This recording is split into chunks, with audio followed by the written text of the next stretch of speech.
Yo, can y'all hear me? My stupid camera still doesn't want to work. Well, yeah, good morning, guys. It seems like I'm not going to be able to have my webcam again. It was working earlier. Of course, it doesn't want to work now.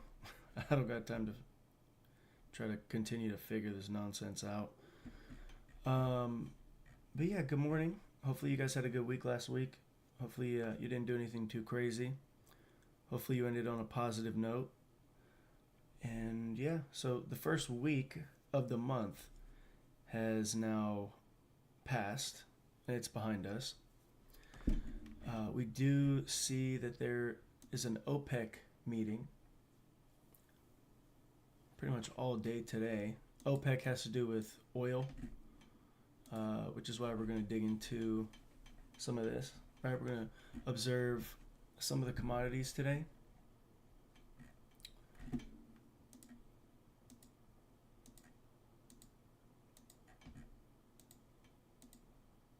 So yeah, coming back to the news, right? We have CPI.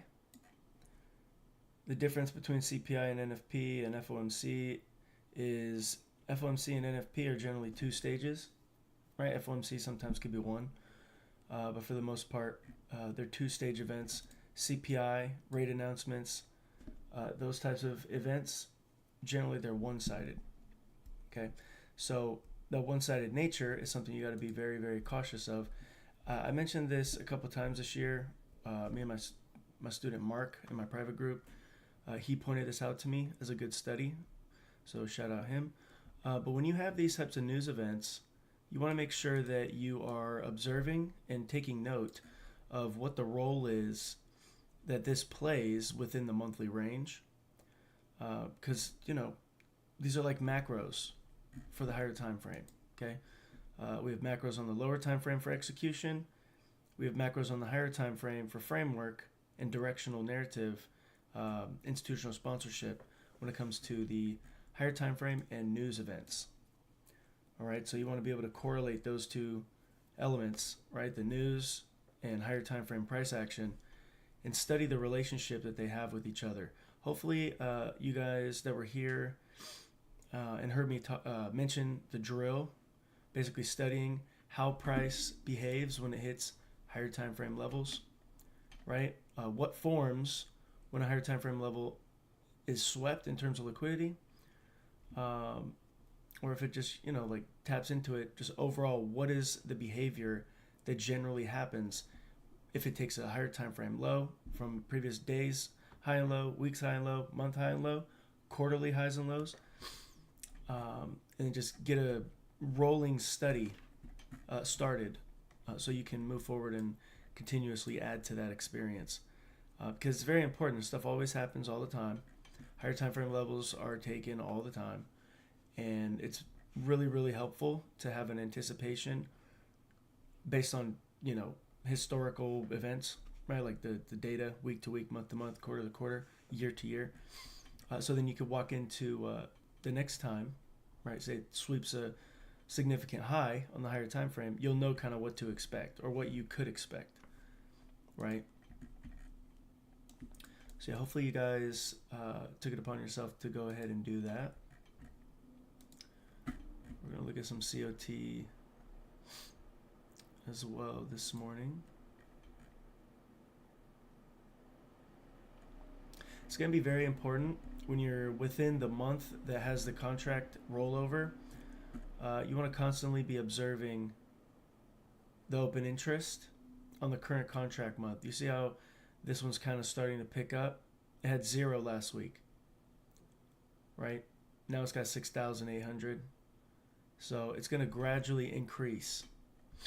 And so once this contract, the December contract, basically outpaces or has more open interest than the September contract, which is this current contract month, that's when you know it's time to switch your symbol, right? Instead of the September contract, you then move to the December contract.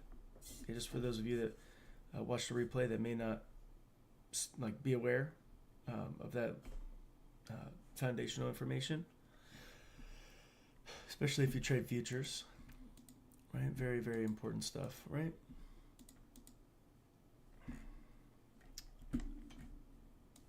So yeah, we'll get into some of these deeper conversations about the current price action, what's to be expected. But as you guys know, by now, if you guys have been here for a while, we go step by step by step. We don't just hop around and jump into, things that come later. You have to build your narrative using a couple of different factors, which has made us consistent throughout the last, almost 9 straight months now. We'll see if we could end this month pretty effective as well. Last month was, a little shaky. It's August. Generally, it's to be expected, but we still ended up more positive than negative. More often than not, we were able to get price directionally correct. It's just on the lower time frames, there was some stop outs, right?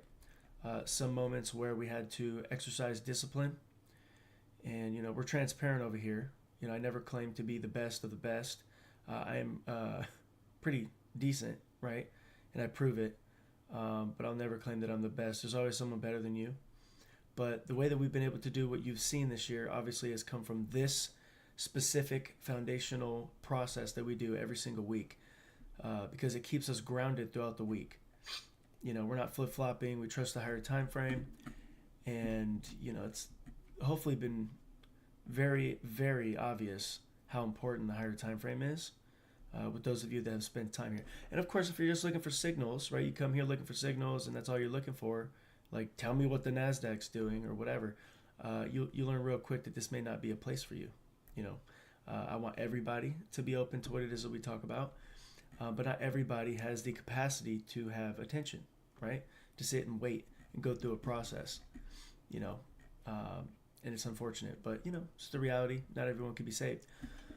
But yeah, with that being said, again, like I said, we have CPI, we have no news Monday or Tuesday. Let me ask you guys this that are here on the call. When there's no news, what do we anticipate the condition will be as we march through the times with no news, leading up to something like CPI? What is a condition that we expect? Just let me know in the chat.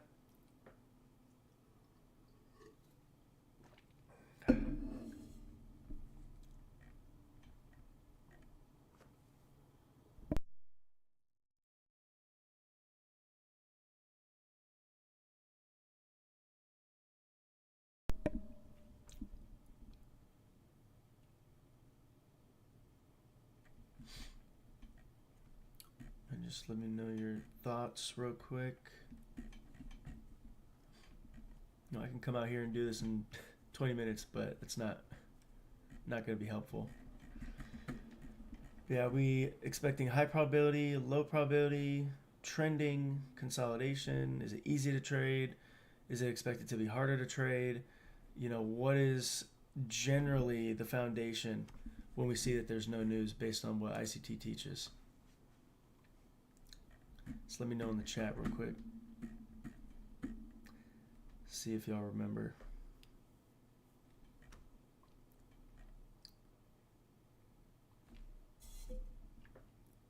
It must be a real massive lag today, huh?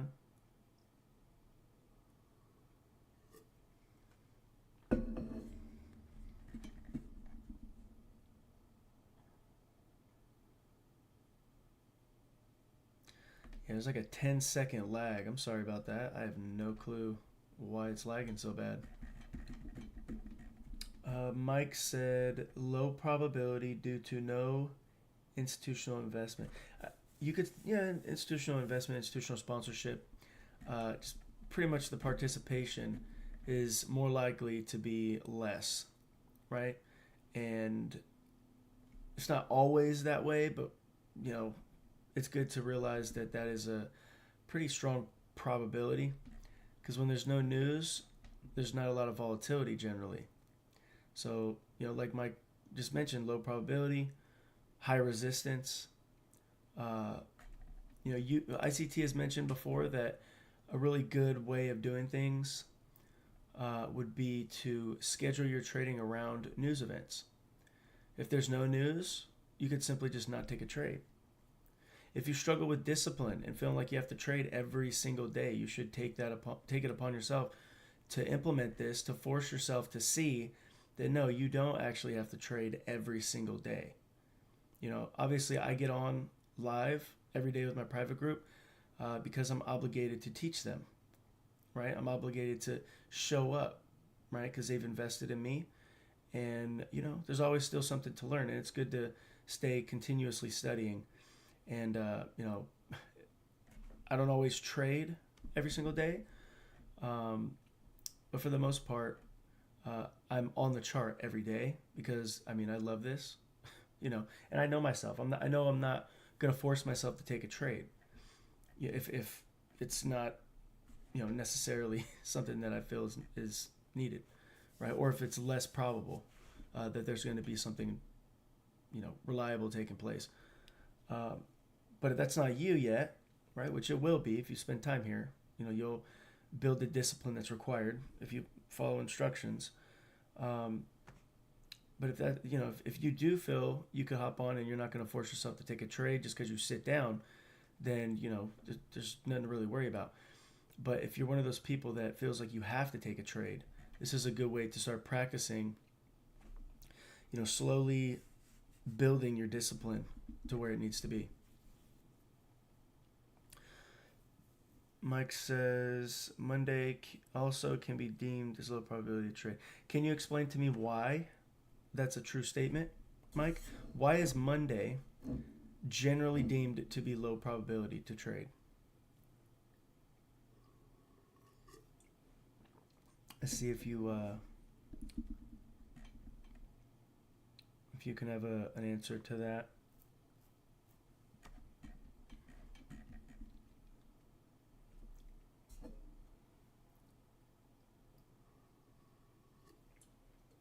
Appreciate y'all hopping on, by the way. It's Sunday. You could be anywhere else. It's a weekend. But you're here with me trying to learn how to change your life. So that's why you guys will be the ones that do change your life. Okay, Mike said as a response to my question of why Monday is deemed low probability, he said the beginning of the week starts with power 3, consolidation, and manipulation. Absolutely, Mike. You're learning. So let me ask you this, Mike. Have you seen that manifest, right? Like in terms of that characteristic, happening more often than not, right? That it goes against what the weekly direction is, generally going into Sunday, Monday, sometimes even leading into Tuesday. Have you seen that manifest? Not just just because I or anybody else says it, or you've heard it, but have you seen it with your experience with me? And in your own experiences recently.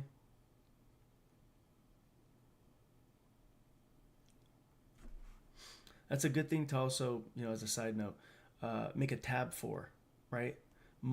Sunday, Monday, or beginning of the week, delivery, right? Take screenshots of what that stuff looks like. And you have a rolling study of that, basically chopping the week up into segments, right? The start of the week, how does price generally react and behave for the asset you trade? How does the middle of the week, Tuesday, Wednesday, going into Thursday act? How does Thursday and Friday act? So you break it down into 3 parts, right? Consolidation, accumulation, consolidation, manipulation, right? Consolidation, right? Accumulation, manipulation, and distribution, and then also the potential for a reversal, right? So you want to cut these into 3 segments when it comes to studying the weekly range. Same with the daily range, right? Because there's London, there's Asia, London, New York, AM and PM session. So you could do the same type of study for the daily range as well. But you could obviously start with the weekly range. It's best to start there and then gradually build up that study, right? And I guarantee you, it's unfortunate, but I guarantee you, at least from what I've seen with over 200 students at this point, I'll say stuff like this, and they won't do it. Right? I'll be like, "Oh, can you show me your notes based on some of the things I mentioned?" "Oh, I haven't got to it." Whatever their excuse is, there's always an excuse, right? But that's why there's always going to be an excuse as far as why failure happens. So again, remember, I'm not here to tell everybody what they want to hear. And Mike, I know you're a savage, and you're doing what you need to do. So this isn't like pointed at you, but there's a lot of people that pop in and pop out, and ask me a lot of questions. And again, I'm here to give the realities of things, right?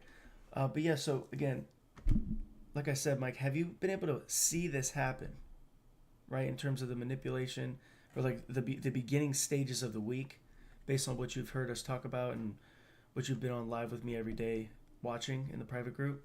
Have you been able to see this manifest rather than just like, oh, I heard about it, right? Or we talked about it?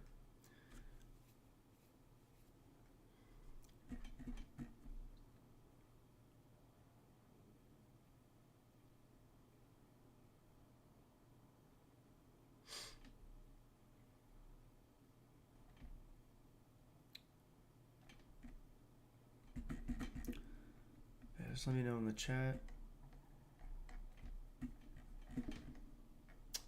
Let's kind of look at some of this too.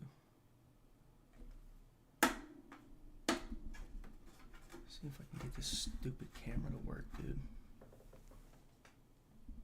I'll wiggle it a little bit.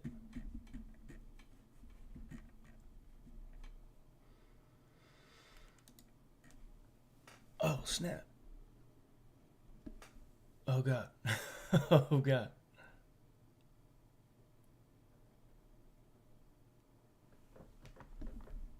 Is it going to work now?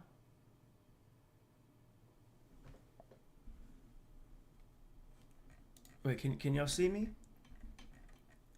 Can you see me in the camera? Actually move that.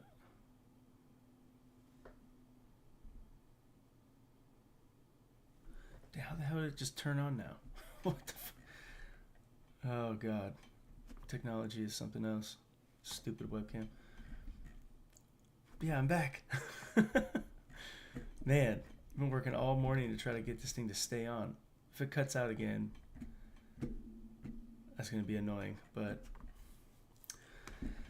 yeah, so hopefully, the things that we've been talking about from Power 3 to everything else in between, hopefully you guys have been able to see this type of stuff manifest, especially you guys in my private group, because we're live every single day, literally. And every week here on YouTube, hopefully you've been able to also see the things that we talk about come to life as well. You guys have been able to see the Sunday calls going into Tuesdays, and then the updates in the free community, basically showing you every single day how things are playing out. And if you take what we say or on these days, and then you go throughout the end of the week, right, every single week, it's super obvious, It's incredibly obvious. And when it's a little bit more difficult, we talk about it. Obviously, August was to be expected to be more difficult. The summer months, June, July, up to August, is generally, a lot of times not the greatest condition. But yeah, we were, those of you in my private group, we were still live every single day, right? We found multiple opportunities every single day. We lost a little bit more than normal, right? Or compared to the rest of the year so far, right? We had about 5 losses, right? It's more than we've had all year, which still not even a lot. I think we had 13 wins. We had 13 wins. I know we had 13 wins. So yeah, and everything was obviously shared live. So yeah. Yeah, again, hopefully you guys have been able to see things like the Power 3. Hopefully you've watched my bootcamp videos. And there's a reason that Power 3 is the only thing that I have made a bootcamp around, because it's very basic. And I made a quick, somewhat bootcamp style video for market maker buy and sell models. it's funny because I see that my short I made like a year ago when I created that market maker video, market maker buy and sell model video. It's pretty interesting how the short I created has been picking up traction. You know, like all of a sudden, it's getting very it's getting a lot of eyeballs, at least relative to my channel. What's viral for me may not be viral for someone that has like 500,000 subscribers, but it's kind of just how it is. But I'm glad that people are seeing it, they're liking the video, and hopefully they've watched the whole thing, because that video plus Power 3 plus the things that we do weekly, and the things that I talk about, students like Tony in the chat, just off YouTube, has done spectacular stuff. So there's lots of value here. I don't use every single ICT concept, and neither will you. If anyone claims that they do that, then run away from them, because they are a jack of all trades but a master at none, for the most part. And they probably don't even go live, and they probably can't even call things half the way that we do. You know what I mean? But yeah, if you guys get value from the content, definitely don't forget to like the video, subscribe to the channel. It helps the channel reach people just like you. It helps us, get in front of people that need the help, that are sick of the, quite frankly, bullshit that's on the internet, and a bunch of liars, and people that don't know what they're talking about, or claim they know but they don't, and they just victimize people. So, you liking the video, subscribing to the channel, popping in, giving us your thoughts, and sharing your difficulties, finding and having this discussion to find solutions helps others that pop on. So again, I greatly appreciate the time you guys share with me. Let me see. Mike said, yes, I've seen that you can't trust Monday's moves. Yeah, you got to make sure that you're always viewing things every single day, every single session, right? Every single month, every week, from the lens of Power 3. That's just the way it is. If there's a candle forming and there's a open high low close, or an open low high close, Power 3 is happening, right? That's just, it's literally just how things operate.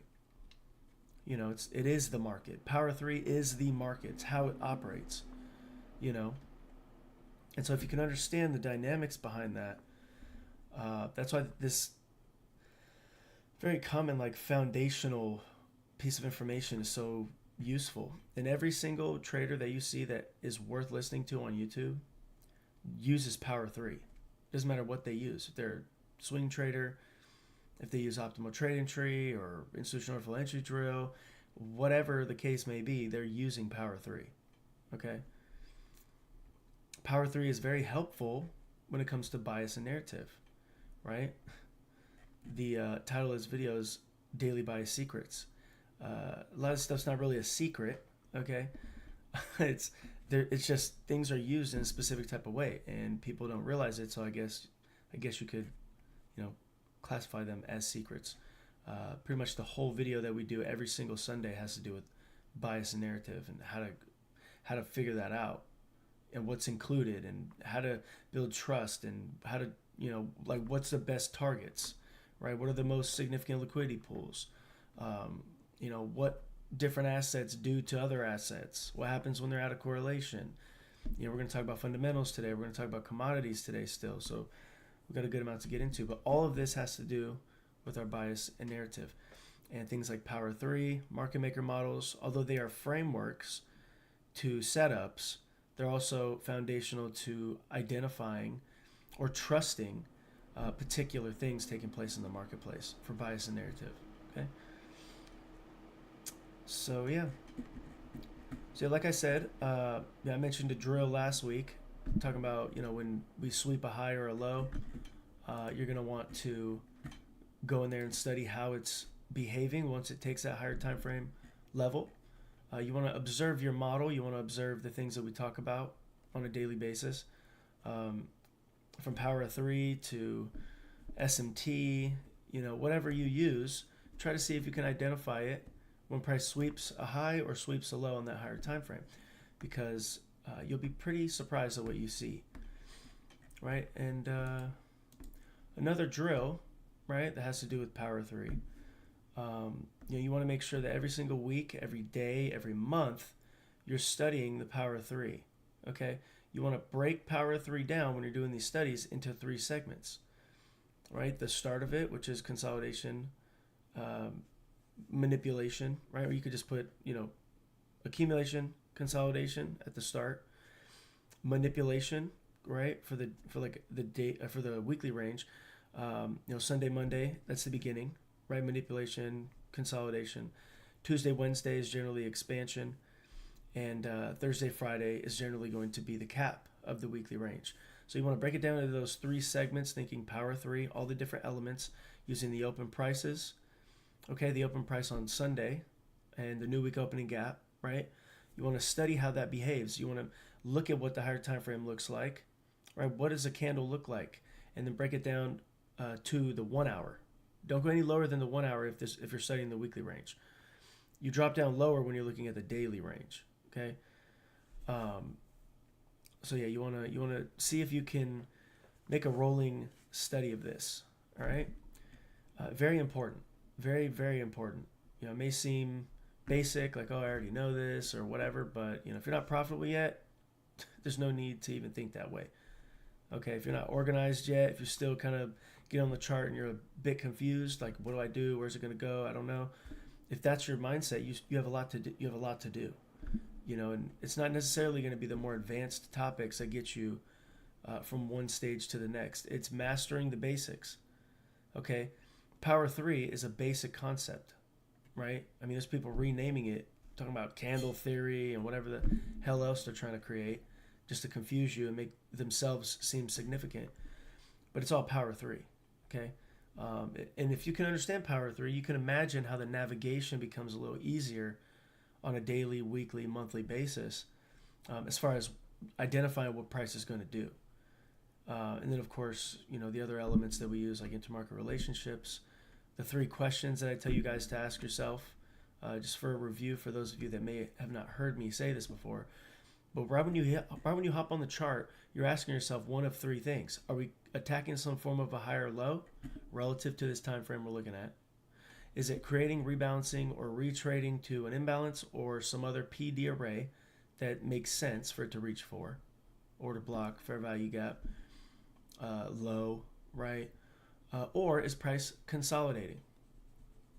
Once you determine what the idea is, right? Like what it's doing, what the characteristic is, you could then start to add on these other things, right? Oh, camera moved. Oh, whoops.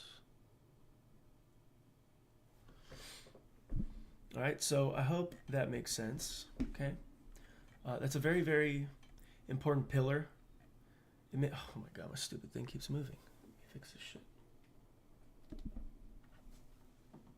What is happening here? All right, hopefully it stays put. Damn thing's been causing me so many problems. But yeah, so again, once you're able to determine which one of those 3 things it's doing, right? It's only going to do one of those 3. It's not going to do multiple at the same time. It can only do one thing at a time. Okay, so if you can determine that it's in consolidation, what is your opinion going to be risk-wise? You're going to know that you're going to cut your risk, and you need to wait for displacement outside of it to have a seriously strong indication the price is going to go to one side or the other. If it's creating a rebalance or creating an imbalance, right? Say it displaced like this, and we're bearish. Let's just assume. What do you think price is going to do? If it takes a low like this, right? What does price do when it displaces and breaches external range liquidity? What does it generally, not all the time, but what does it generally look to do once it does something like that? Can you let me know in the chat? Let me see if you guys remember what we talked about the last couple weeks. ICT is treated like something taboo, but it happens every day. Yeah, it does, yeah. Otherwise, we wouldn't have. Yeah, you're right, Mike. But yeah, so when a displacement like this happens, like I said, and say hypothetically it sweeps out this low, so we basically created an imbalance, right? And it swept a low. Generally, when this happens, what is it going to do? It's kind of merges what I was talking about last week, studying what happens when price takes out a high or takes out a low, right? What could it reasonably be expected to do if it's going to continue to drop? Based on one of those three questions, right? What could it reasonably look to do? Let me see if you guys can give me an answer to that. It's going to be a lot of me explaining things and then asking you guys questions today. So be prepared.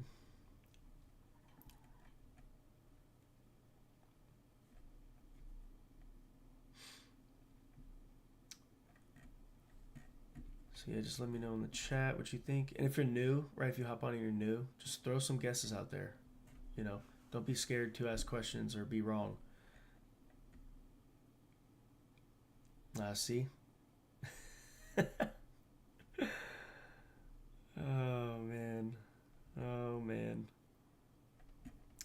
Yeah, let's stick to the question that I'm asking real quick. I get to other assets later. We start here because that determines what gold and other things are going to do. I don't trade crypto, but I can have an opinion. But if you're willing to wait, because we have a little system / process here, we start from one thing, and then go to the next. We don't just hop around, do a bunch of random stuff.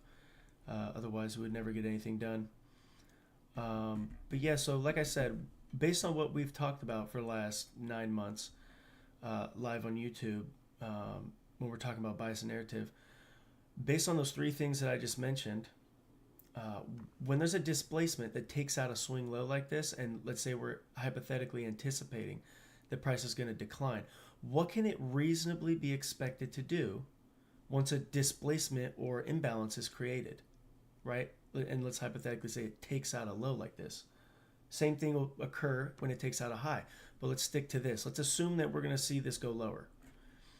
What can it reasonably do off the heels of something like this? What's the next potential idea? What could it potentially do before it wants to continue going lower? Just let me know in the chat real quick. Yeah. So help me kind of know where everyone's at.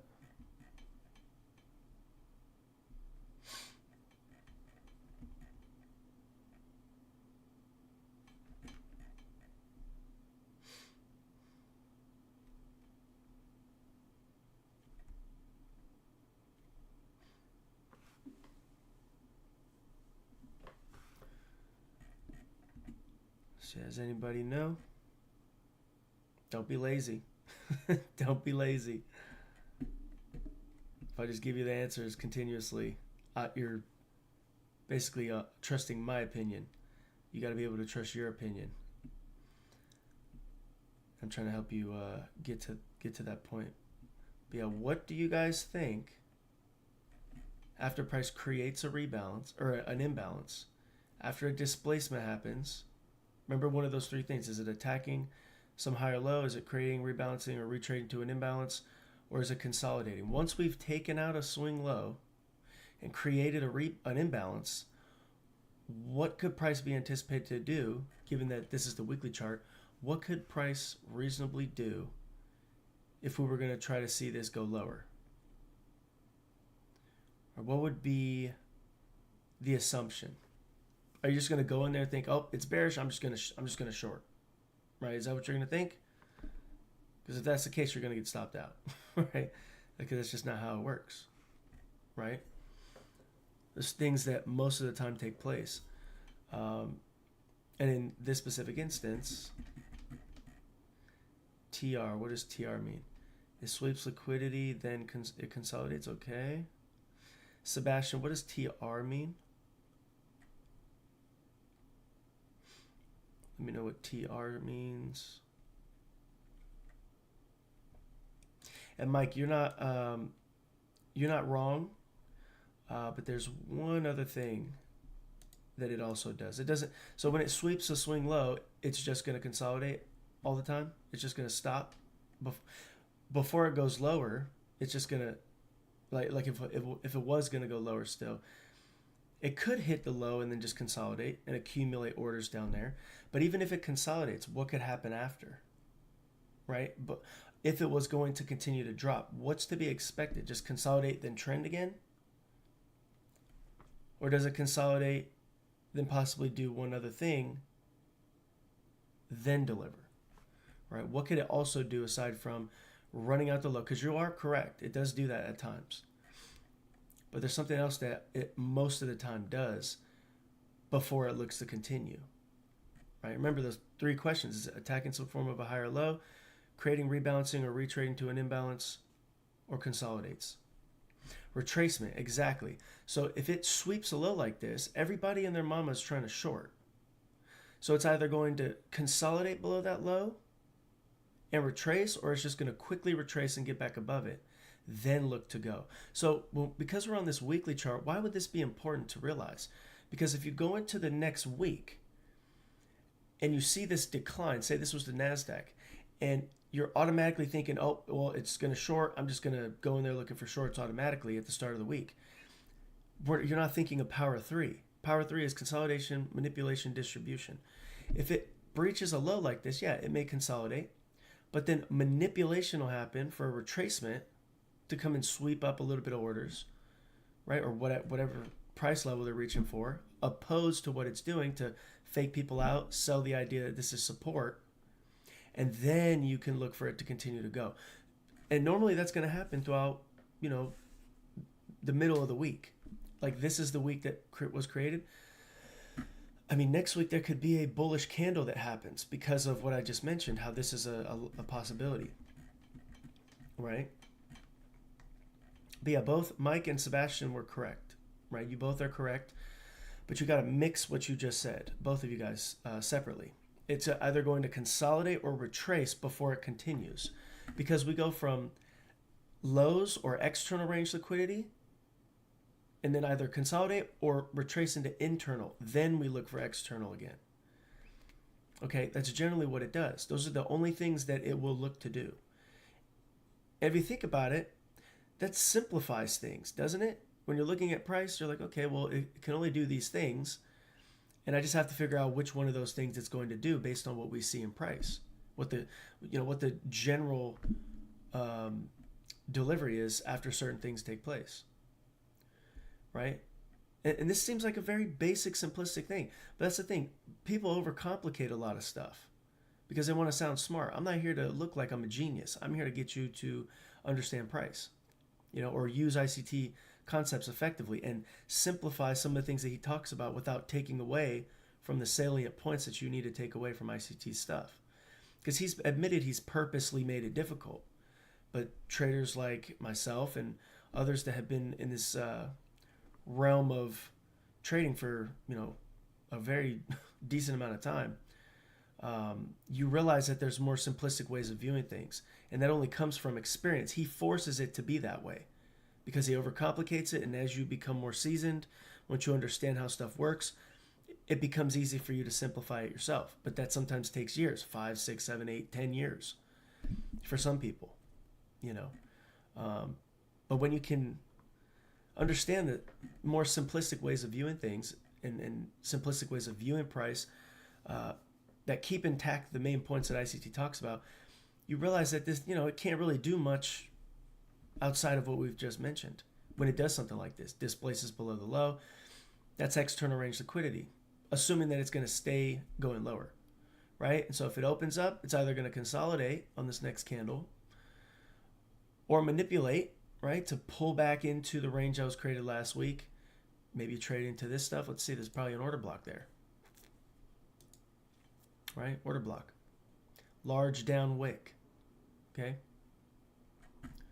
Get the 50% of that. You got this order block here. So if it was to open up and pull into this and then continue dropping, that kind of drives home the point that I've been trying to make, right? I mean, it would just make sense, right? Like if this was the 5-minute chart, take it off the weekly, right? Just assume this was the 5-minute because price is price. On every time frame, it does the same stuff. Lower time frame works inside the higher time frame. But if this was the 5-minute chart, yeah, maybe it's going to displace and continue, but wouldn't you rather, based on your model, want to see price retrace first? So you can get a move. Well, it depends on the type of trader you are, obviously. But for me, I mean, I would like or prefer to see it retrace into that. Because once external range liquidity is taken, what's it going to seek? It's either going to consolidate or retrace to scoop up internal range liquidity. Again, assuming that this is going to continue to drop, before it looks to drop, it's going to do that, right? It's going to consolidate or manipulate a little bit, take out some internal range, then look to seek the lows that were created. Because that's just the way it is. It's going to either attack some form of a higher low, create, rebalance, or retrade to an imbalance. Sometimes it does both, right? Or two of those, attacking a low while creating an imbalance. Then, it may consolidate or look to retrace, attack internal range to then continue going lower, attacking external range liquidity, right? So yeah, does that stuff make sense? Hopefully that was simple enough for you guys to really see like how overcomplicated people make this. Again, this can be transferable to every asset. It's not just this asset. Hopefully that's obvious, right? Yeah, it's kind of like a good perspective to have conversations about when it comes to bias and narrative, right? Aside from all the other advanced things that we talk about here, these are some of the more basic foundational things that are extremely effective, undeniably effective. You just got to go watch some of my videos and you'll see. It's been all year, every Sunday. We've known where price is going to go. And it's not because I'm getting lucky. I must be the luckiest person on the planet next to ICT himself. But it's just not the case. Luck doesn't have a factor in it. We understand price. That's what it is. Tony said the process takes time because the model has to play out. Yeah, exactly. Jen's edits, I will get to that later. I don't take requests and then skip through my process to cater to people. No, respectfully. But we have a process here. You must be new. But yeah, I'll keep that in mind. And when I get there, I will get to it. We have other things we got to talk about first, though. Appreciate the recommendation, though. Mike said it would have to consolidate. It would have to consolidate, reach for higher liquidity pools, then go lower. Yeah, yeah, exactly, Mike. Exactly. And you could make it a little bit more less abstract and say, just it goes from external range, creating the imbalance, to then look to retrace into the imbalance first for internal range liquidity, and then look to seek external range liquidity pools as it looks to continue going lower. Okay? So, yeah. So, again, hopefully all that stuff has made sense so far. And, yeah, so we got CPI, so we got to make sure, low probability here. Wednesday is going to be a little hectic. It's going to most likely build up to CPI. It may be a week that is a bit harder to read. So again, we lower our risk because of CPI. Trade it very similarly to how we have our risk exposure for NFP, FOMC, because you just never know what it's going to do. Manual intervention is heavy on these types of weeks, so you don't want to be caught on the wrong side. So just lower your risk, and most of our engagements will be towards the end of the week, and then we'll see what CPI does. We'll be live in my private group, kind of watch what CPI does, and see if there's something we could trade with what's left, just like we did with the NFP situation a couple of days ago. All right, so yeah, that's the landscape of the news. Hopefully what I just mentioned here makes sense for bias and narrative, like some of the foundations of how we observe it. And yeah, so again, aside from that, the first thing we do, what is the first thing we do based on the things that we've talked about? What is the first thing you want to mark up when you look at a weekly chart, right? Or a monthly chart, any of them. What's the first thing we would do, right? What's the first significant highs and lows, or PD arrays, or whatever the case may be? Let me know in the chat if you guys remember which ones would be the most significant first and foremost after we go through the news, and then determine based on one of those three questions, what price is going to do. What's the next thing that we do in terms of marking up the chart? You guys remember? Previous weeks and previous days highs and lows. Exactly. Exactly, Sebastian and Mike. Nail on the head. Exactly. So, got a lot of markups in here. Let me clean this up and do this fresh.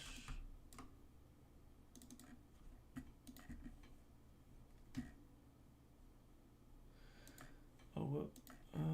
Previous week's low. Got this inversion for value gap. Remember, we were talking about this last week. So if it holds, it'll probably hold price and go lower. If it breaks outside of it, then we'll look to target the buy side up here. Doesn't look like those are going to be targeted, so we may be fully committed to price declining in here. Again, remember, we got the rate cuts. Remember, we had all these things that we've been talking about in anticipation for. So it seems like the NASDAQ and the other indices may not have enough downside interest to get us down to that deep, deep discount we wanted to see price go into. But all of that was just under the umbrella of us wanting to see price go higher eventually as a result of the rate cuts, because that's what rate cuts do. It's positive for every asset other than the DXY and the yields. It's good for the bonds. It's good for the indices. It's good for commodities in terms of like positive reaction. And we'll see if it's good for crypto as well. We'll see. I think it is. I think interest rates being cut are also very positive for the crypto industry, because that means that money is cheap, right? There's a low interest rate for borrowing money. So what does that stimulate? That stimulates business growth, because investors and business owners are willing to get more money through loans so they can expand their business, which results in higher revenue, more productivity. And that's why it's good in terms of rate cuts for other assets like commodities, indices, and just tech, right? Business in general. So that's why it has a positive effect. For those that may not understand why that may be a positive thing. Let me see. Tony said the low and high from exactly. We've been observing everything for months. Yeah, Tony, it's pretty incredible. You've been here since I think January. You've literally got to see it when I started really applying pressure publicly. And I mean, it's just been a beautiful thing to see, both your growth and just how intensely accurate we've been for literally 9 straight months. Well, going on 9 straight months, right? If it don't fit the model, then don't trade it. Exactly. Mike said, can previous week used to see premium discount range and say equilibrium? It kind of depends, because you have to figure out what dealing range you're in, because the current dealing range is what's going to determine what your equilibrium premium and discount is going to be. Okay, so what do I mean by that? Well, this high here and this low here is encapsulating all this. So this would be your current range, right? Equilibrium's right there. You can also make the argument that all of this is trading within this range as well. We haven't broken out of this yet. This extreme low to that extreme high. You could see equilibrium here has had the consolidation effect. So, you could see that, equilibrium here, it's held price and it hasn't really moved because of the anticipation for the rate cuts, right? And just like the federal announcements happening around the economy and interest rates, right? So equilibrium's in there, and you could see, like I've mentioned before, equilibrium is going to be used when it's time to break out. It's either going to be used as the reason price consolidates, right? If it just bounces around for weeks. But then once it's ready to come out of it, it's going to displace near equilibrium. But then that equilibrium is going to, or that equilibrium area where a displacement happens that breaks outside of outside of some of the range it's been consolidating in, that'll prove to a lot of times be the anchor point, right? Or the position where smart money decides to send price out of the range. And then once that happens, right, and we could see buy side and sell side being taken, like a swing high and a swing low, both buy side and sell side being taken, and we could determine a range off that. That becomes your dealing range, okay? So, like if we break outside of this swing low here, right, this swing low being violated from this high that would turn this high, right? This high to wherever that low is that forms, that starts a retracement, that would then become your new equilibrium, right? Your new dealing range, your new premium discount range of opportunity, right? And then every time it does that, right? Here, let me kind of draw a little diagram, kind of really drive that point home as you're navigating price. This is very important. All right, where the hell is...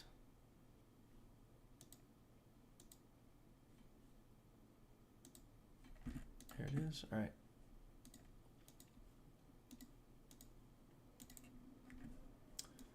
Right.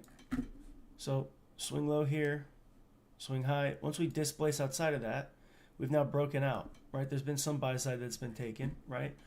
But when something like this happens, this then becomes your new dealing range.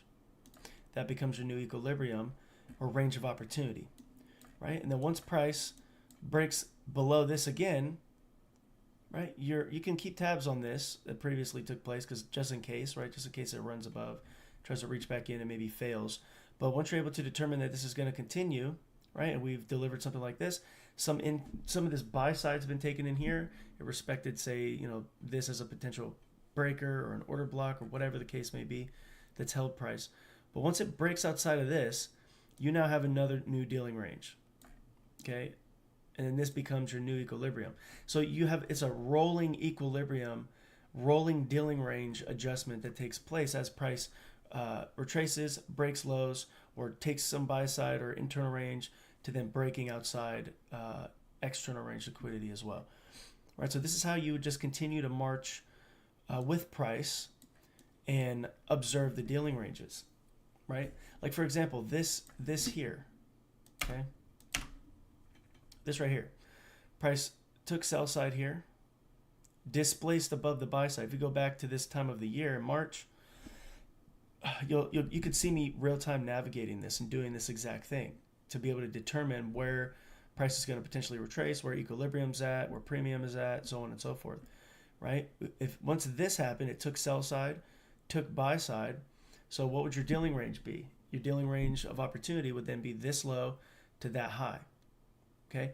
And so anything below equilibrium, that's a discount. Maybe you have to wait till that takes place or is met in order for you to look for any type of opportunity. There's nothing wrong with that, right? That's a way that a lot of traders trade.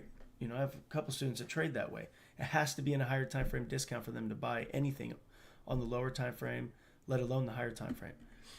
You know, and vice versa for shorts, right? It has to be at a premium for them to want to even consider taking a short from that higher time frame down to the lower time frame, right? So then once this low's formed and it breaks above this high here, you now have a new dealing range, right? Now we've broken outside of that, so the new equilibrium would have been placed up here.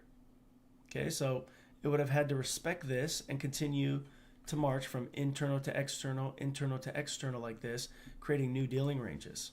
You know, of course, we've talked about market maker buy models when price retraces to go higher, market maker sell models when price retraces higher to go lower, but that's kind of outside of the scope of this discussion. But yeah, that's kind of how you navigate or identify dealing ranges with price as it's rolling through whatever it's doing, both taking buy side and sell side, or simply retracing, continuing lower, breaking through lows or sell side, or if it's continuing to retrace and break through buy side. That's how you would observe where premium and discount ranges are. Sometimes the previous week, you could use the previous week's candle high and low equilibrium for significant potential PD arrays. But again, we're on this weekly chart. This weekly candle is not the main important topic, right? Or the main important subject relative to the price action we see here. There's some other things that could play more of a significant role in terms of the overall narrative. But you know, to answer your question specifically, maybe in a different way, the equilibrium from previous week could be important. If you're going to look at the previous week's range, obviously the high and low are important. You also want to consider what ICT has mentioned about the next candles from the daily candles to the weekly candles to the monthly candles. When price opens up and we retrade into the lower portion of the previous week's candle, previous day's candle, or previous month's candle, the lower 25% of that candle is generally where the best short opportunities are going to be if you're looking to sell. The upper 25% of the previous month's candle, previous week's candle, previous day's candle, depending on what you're looking at the time, that's going to be the best position for potential buy scenarios, or the best buys if you're in a trending environment.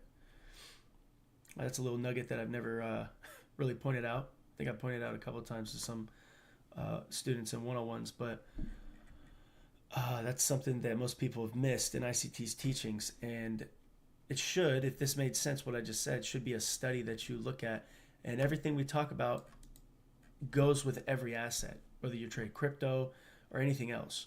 The same principles apply. It's the same algorithm, moving price.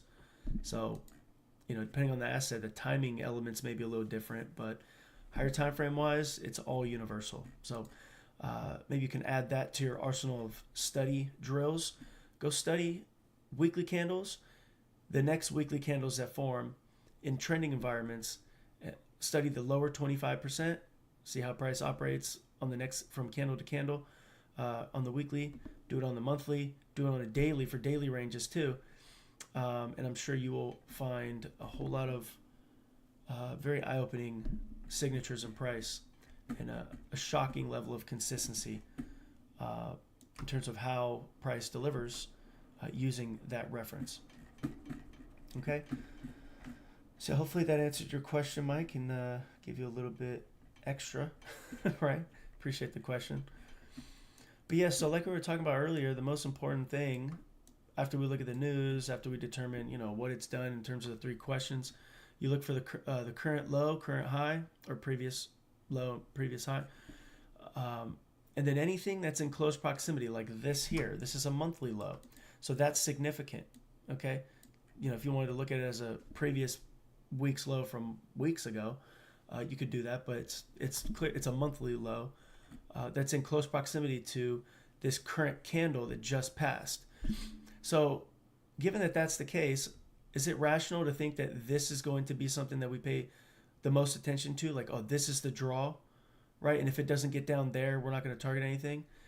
Would that be rational, or would it be more rational and more useful right now for the current week for us to target this potential low here as a recent liquidity pool that could be targeted, and this one?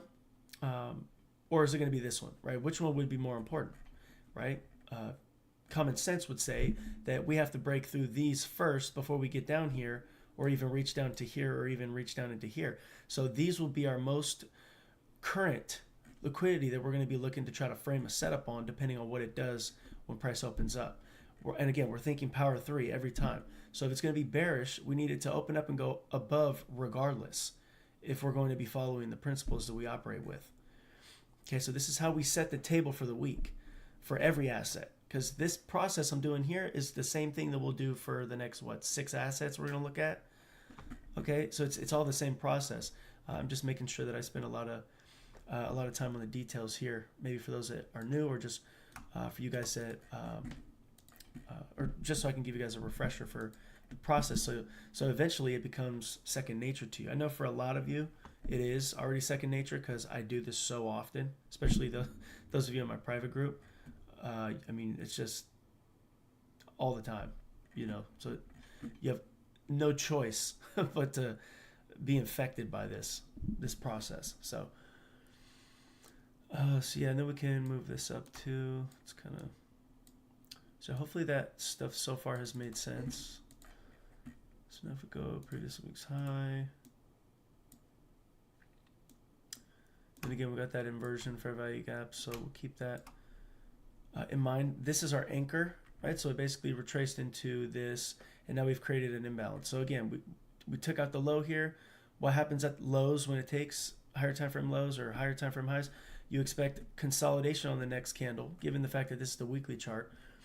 We're expecting consolidation, like not really much of any movement, or it's going to retrace a little bit, then displace. But overall, our target is going to be down here, unless, what changes the interest? and gets us back in line with attacking buy side liquidity. We have this inversion for a value gap. Okay, and if we get a strong displacement like this, but to the buy side that breaches these up here, that would put us in a reliable adjustment to go to the buy side again. We're expecting certain things to happen with the rate cuts that are going to be negative for the yields. Okay, if you cut the interest rates, the yield decreases. Doesn't that make sense, right? If you lower something, you get less of it, right? So if you cut interest rates, it's generally going to lead to a drop in yields because you cut the interest rate, so the yield's dropping, right? So the money you get from interest drops because you dropped it. So that translated to the chart here would be favoring a decline, okay? And the only way, again, outside of any of the real world fundamental news things that take place, anything outside of that, we'd have to see price go up here if we're looking at just technicals. For us to be bullish, it has to get back above this level here, disrespect this inversion for value gap, turn it into a bullish inversion for value gap, and then that would be the only way we would try to anticipate that this is going to be in a healthy run to the buy side. We haven't fully disrespected our 3 PDA rule. It is in consolidation, so that's kind of a red flag. So we're going to have to still just wait and watch how the coming news is going to impact this. But overall, that's my anticipation. If we cut yield or we cut the interest rates, it's going to drop the yields. That is what for the DXY? That's bearish for the DXY. It's bullish for the indices.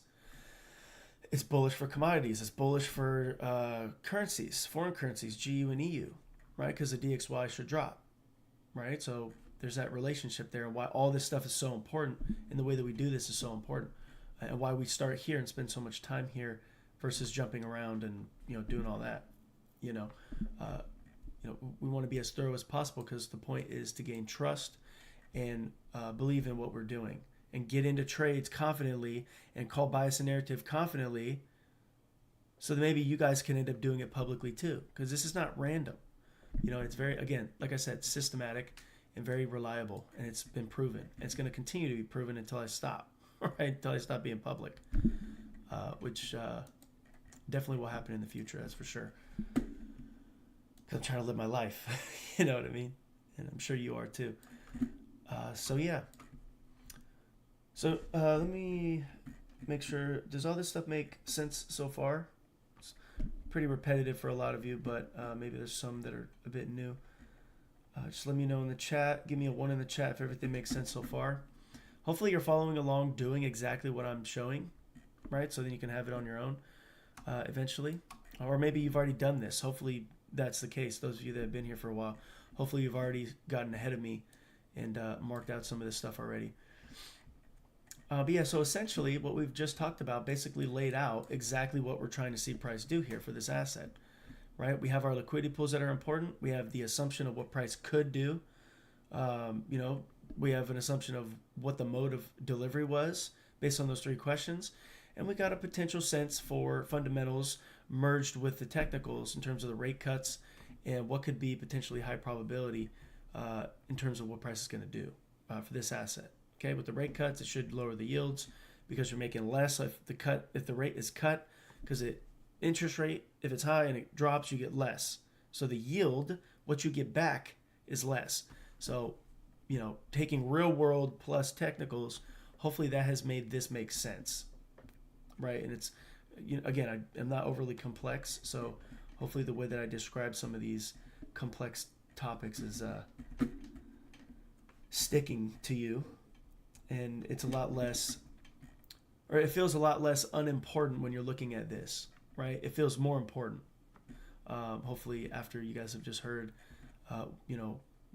me talk about in terms of the interest rates and the yields, and hopefully the process makes sense because we're going to do this same exact process as we flip through these other assets. It'll be quicker, obviously, because hopefully you get the gist of what we're going to be looking at. Right, but yeah, give me a 1 in the chat confirming that everything makes sense so far. If you have any questions based on what we've just talked about, don't hesitate to ask. I give you guys a generous amount of time on Sundays because I know this is where it all begins for the week. and I can give you the time, so why not? So let me know in the chat if everything makes sense.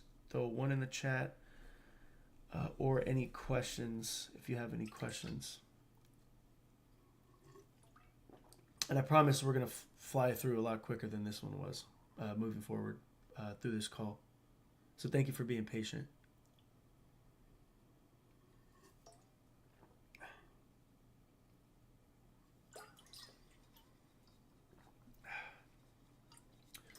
All right, Mike gave me a 1. All right, I'm just going to assume that Mike is speaking for everybody because, Mike is Big Mike. Okay, Big Mike in the chat. Okay. But all right, so with that being said, we will now move on. And again, this dictates what the yields, or this dictates what the DXY is going to do, and it negatively correlates with foreign currencies, commodities, indices. Okay, so if this goes lower, it supports higher in all those other assets, and lower in the DXY. So on the flip side, that this does the opposite, and so you can kind of see how this SMT. Remember we pointed out this SMT a while back, right? At these lows here. Okay, this low here, right? Mapped it out right here for you guys. Okay, so this SMT, as price was holding up in here, remember I mentioned if price was going to go lower, it would have to displace through this. Otherwise, it was going to continue to go higher. And we had this buy side outlined. Notice how no sell side down here is talked about. No sell side is really mentioned, right? We did talk about it a little bit last week for the extreme highs and lows with some of my students. But yeah, it was just for completeness sake. To place it there. It's been all focused on trying to see this go higher. See the eyeball? We've had the eyeball up there, right? But yeah, it's been all focused going higher, and that is extra amplified now because we're getting outside of this monthly fair value gap. We're now breaching that, and now it's confirming that the SMT is in fact going to continue to hold in price. Let me see if we have... Look at this low here. So we got a lower low there. So there's not really much of a SMT to go off of.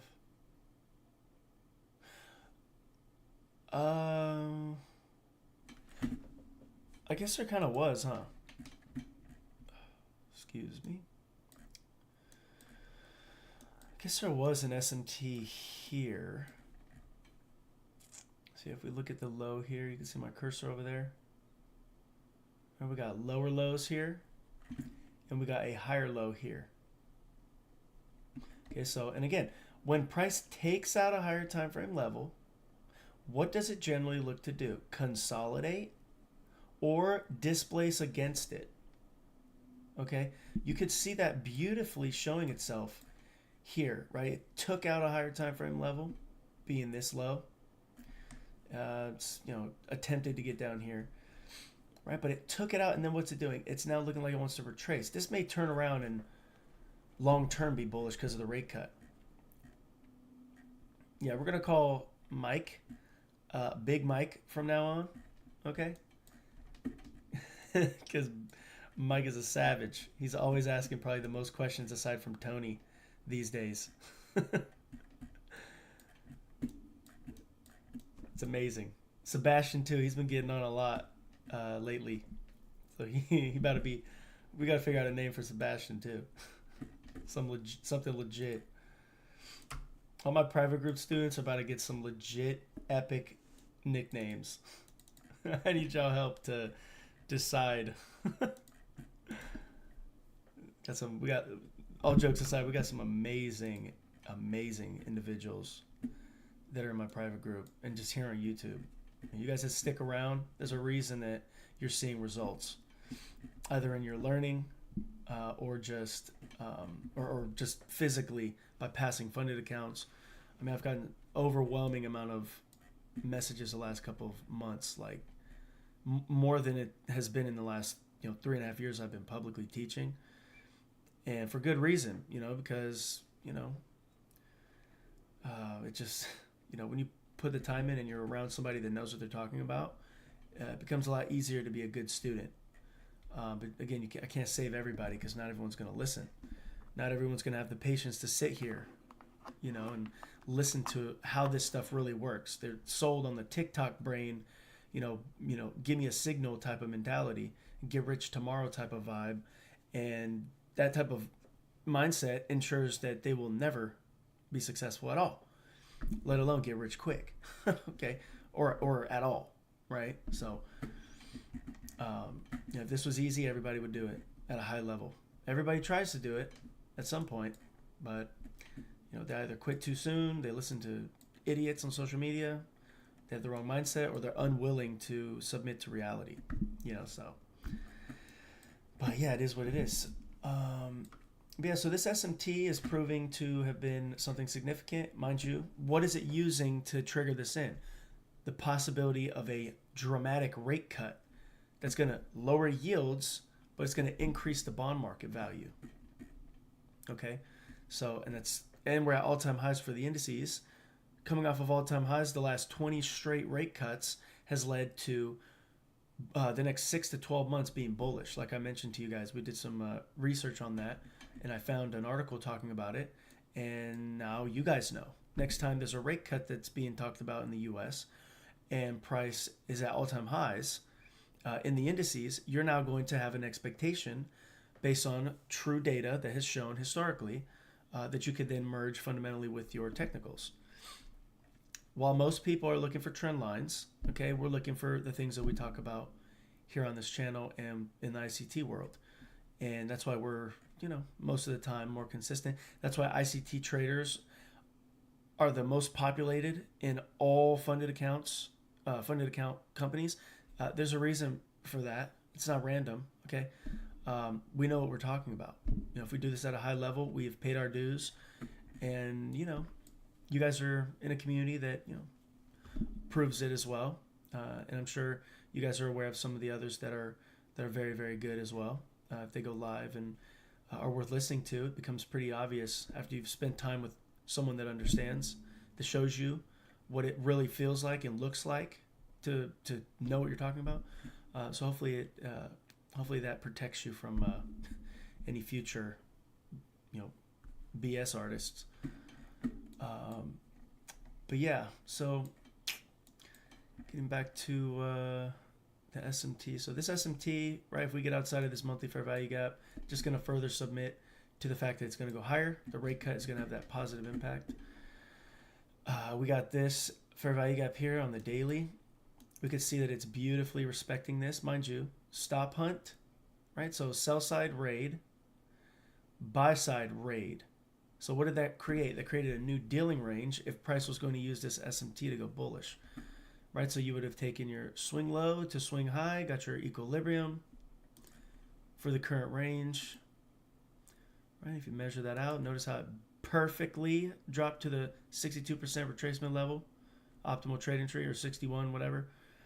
Also, deliberately got down right below equilibrium, but it never closed below it ever again.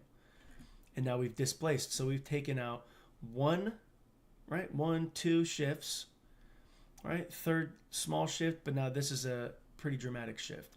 So we're going to have to watch this low to that high. The deeper we can get into that, the better, the more strong or interested in going higher price will be. Okay, so this low here, taken. Buy side here, taken. So what does that trigger us to do? That triggers us to create our new dealing range. Okay, so we would put it from that low to that high. Equilibrium is back down here. I don't think it'll get down there because now that we've gotten above this high to that low, hopefully we could see that act as a balanced price range if we can get above that a little deeper. And then hopefully when we break outside of this monthly fair value gap, price can really, really accelerate off the heels of the rate cut that's coming. So all the things that we've mentioned today, just wanted to point that out for the dealing range, how to look at it. But again, the first thing that we talked about, I know I have some stuff already labeled. I'm going to keep them there. But again, the first thing you point out, right, depending on what chart you start with, you could start from either the monthly or the weekly. But since we're starting on this weekly chart, the first thing we look at is the previous week's high previous week's low. I can tell you that the only way I would be interested in identifying a short that's meaningful in any way, I would have to see this low get violated. All right, and then that would set the stage for this to fail going higher, right? Especially if it stays below or within this and displaces and gets below it. That would be a lot of indication telling us it's going to go lower. Then, of course, we got the fair value gap here and some of these gaps and whatnot, this gap here. But I don't think that those are going to be very significant. It's all going to be supportive of price pushing us higher, especially with the fundamentals that we've merged with a high level of understanding of how they impact the technicals. I think that stuff is going to support us continuing to go higher. All right, so that's why our targets are going to remain up here. This is a quarterly high from previous quarter. I think from the first quarter, that's what this is. So we will keep our attention there, see if we could purge that out. Do got this monthly there.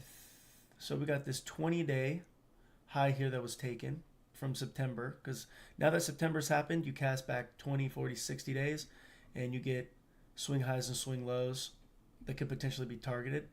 Prices already started delivering, so it's kind of exhausted those references. So now we have the quarterly perspective in terms of the liquidity pool that's going to be targeted. So that is my next overall objective. But before we get to there, like I said, you got to make sure once you get on the chart, you identify previous week's high and low. Anything that's in close proximity, right? Any PD arrays that you could see, like some of the things we have outlined, the monthly fair value gap. If we move up to the 2-week, we have a bullish order block here. Okay, so it kind of encapsulates some of that other price delivery that we saw when we were looking at the weekly. We could see that this is actually a weekly, we could put it as a weekly bullish order block.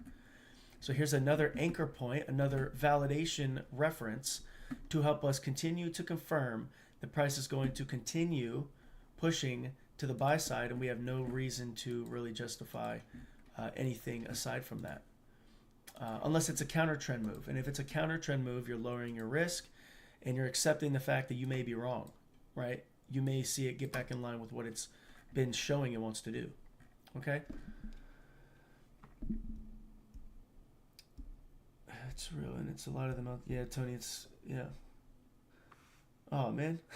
I appreciate you, Tony. I appreciate you always being appreciative. And hopefully, from what I've seen, I've been able to really help you. And it's really humbling. I've gotten so much positive feedback this year. I haven't really understood, like, how to, like, kind of deal with it, right? I set out to assist, but it's been way more positive, like an avalanche of support for the channel and just appreciation. And I couldn't be more thankful, because I didn't start this channel or be public to get the appreciation. I wanted to just help. And the fact that you guys are taking what I'm saying and using it is something that I never really thought that I would, like, I never thought that I would have, like, a skill set to be able to have any impact on people. I was just like, I'm just another person with 7 billion people on the planet. But the impact that this can have on people has really, really became apparent to me in the last, like, 2 years. I mean, I've had some students that literally made $100,000 last year, and I'm like, it's insane. Like, it's really, I don't really talk about this type of stuff a lot because that's not the point. But I mean, it's just incredible. And of course, it's not all because of me. I just helped glue a lot of the pieces together. ICT deserves the credit. God deserves the credit. But it's kind of like acting as a conduit. It's a good way to describe it. Like ICT describes it. He's just a conduit. I'm just like a secondary conduit to get you to where you're trying to go. But I'd be lying if I didn't say how much I do appreciate the appreciation. It definitely means a lot. But yeah, so I appreciate you, Tony. But yeah, so yeah, hopefully this makes sense, right? And again, as close as this high is, Again, that's the close proximity high. We've got the order block, so you can break that down into quadrants, and that right there also becomes a target. Right, so we'll just continue to hold this. Our invalidation level for this is going to be the swing low, okay? And that's going to be very similar to this, right? We got the swing low here. We got this inversion fair value gap. It's really pushing through that, so we use that as a support level. Once we get above this high to low becomes a balanced price range. That also becomes a bullish breaker. It also becomes a bullish order block. So that getting breached should send this price delivery to the high fairly quickly with little to no resistance. Okay? So yeah, keep that in mind as price looks to open up and get up to the buy side. Again, this going higher is negative for the DXY, positive for commodities, currencies like EU and GU, and the indices. So hopefully that description, that fact, shows you why we spend so much time on these assets. Because you take this information, you go to the other assets, it just starts to make more sense. You can understand which PD arrays, either bullish or bearish, are the ones that you should be focused on. Okay, like should I focus on bearish PD arrays or bullish PD arrays? I don't know. What are the bonds and yields doing, right? That relationship, you take that relationship, then you go to the indices. Where has price went to, right? Where does it come from? Where is it potentially headed? Ask yourself one of those 3 questions that we started off with the yields, right? Are we consolidating, or are we attacking some form of a higher low, creating, rebalancing, or retrading to an imbalance, or consolidating, right? If you can answer that question, then take the bonds and yields, add that on to whatever you see price doing in the asset you're observing, and you can start to see how things click pretty quickly. And then you got Power 3 and COT if you wanted to add those. But it's a constant process of the same stuff, right? So hopefully all that makes sense. Okay, hopefully it makes sense. If you guys got questions, again, don't ever hesitate to ask.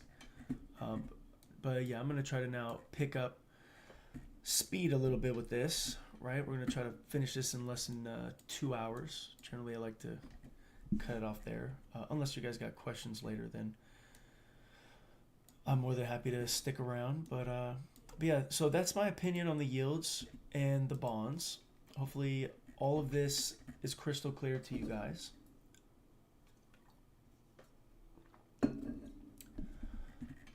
And yeah, I don't think there's anything else. And we got the SMT down below.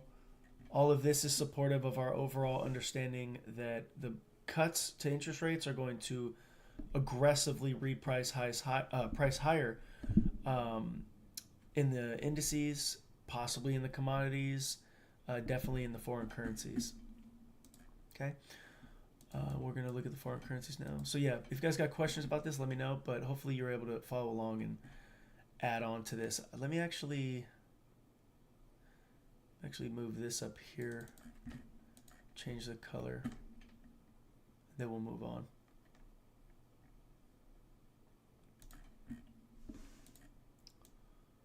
Just keep that there.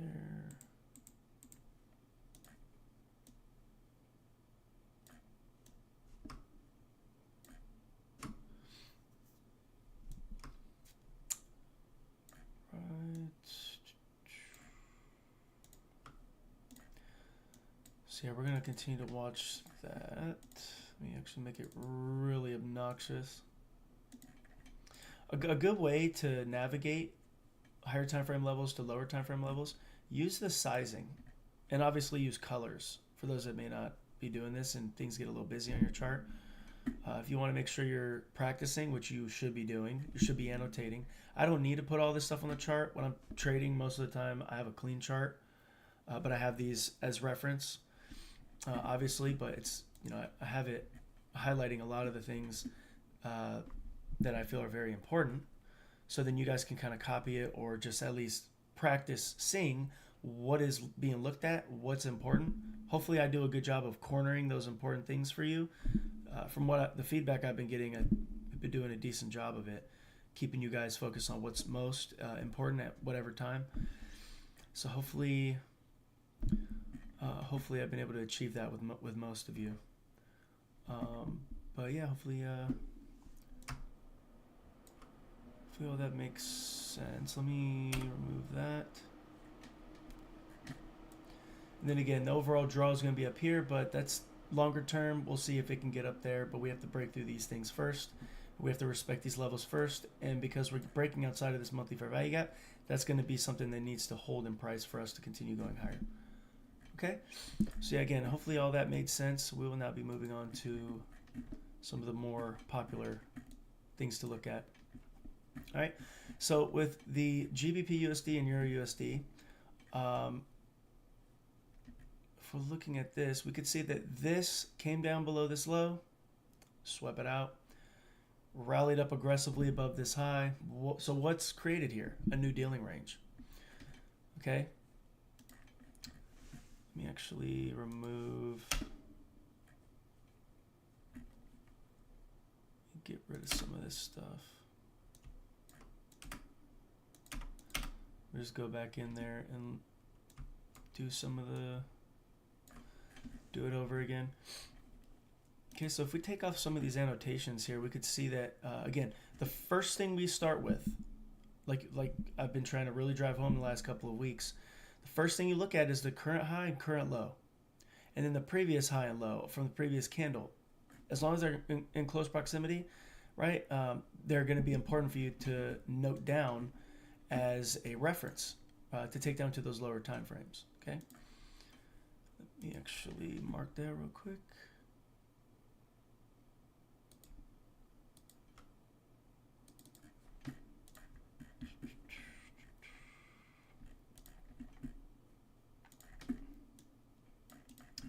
I don't really like the dashed lines.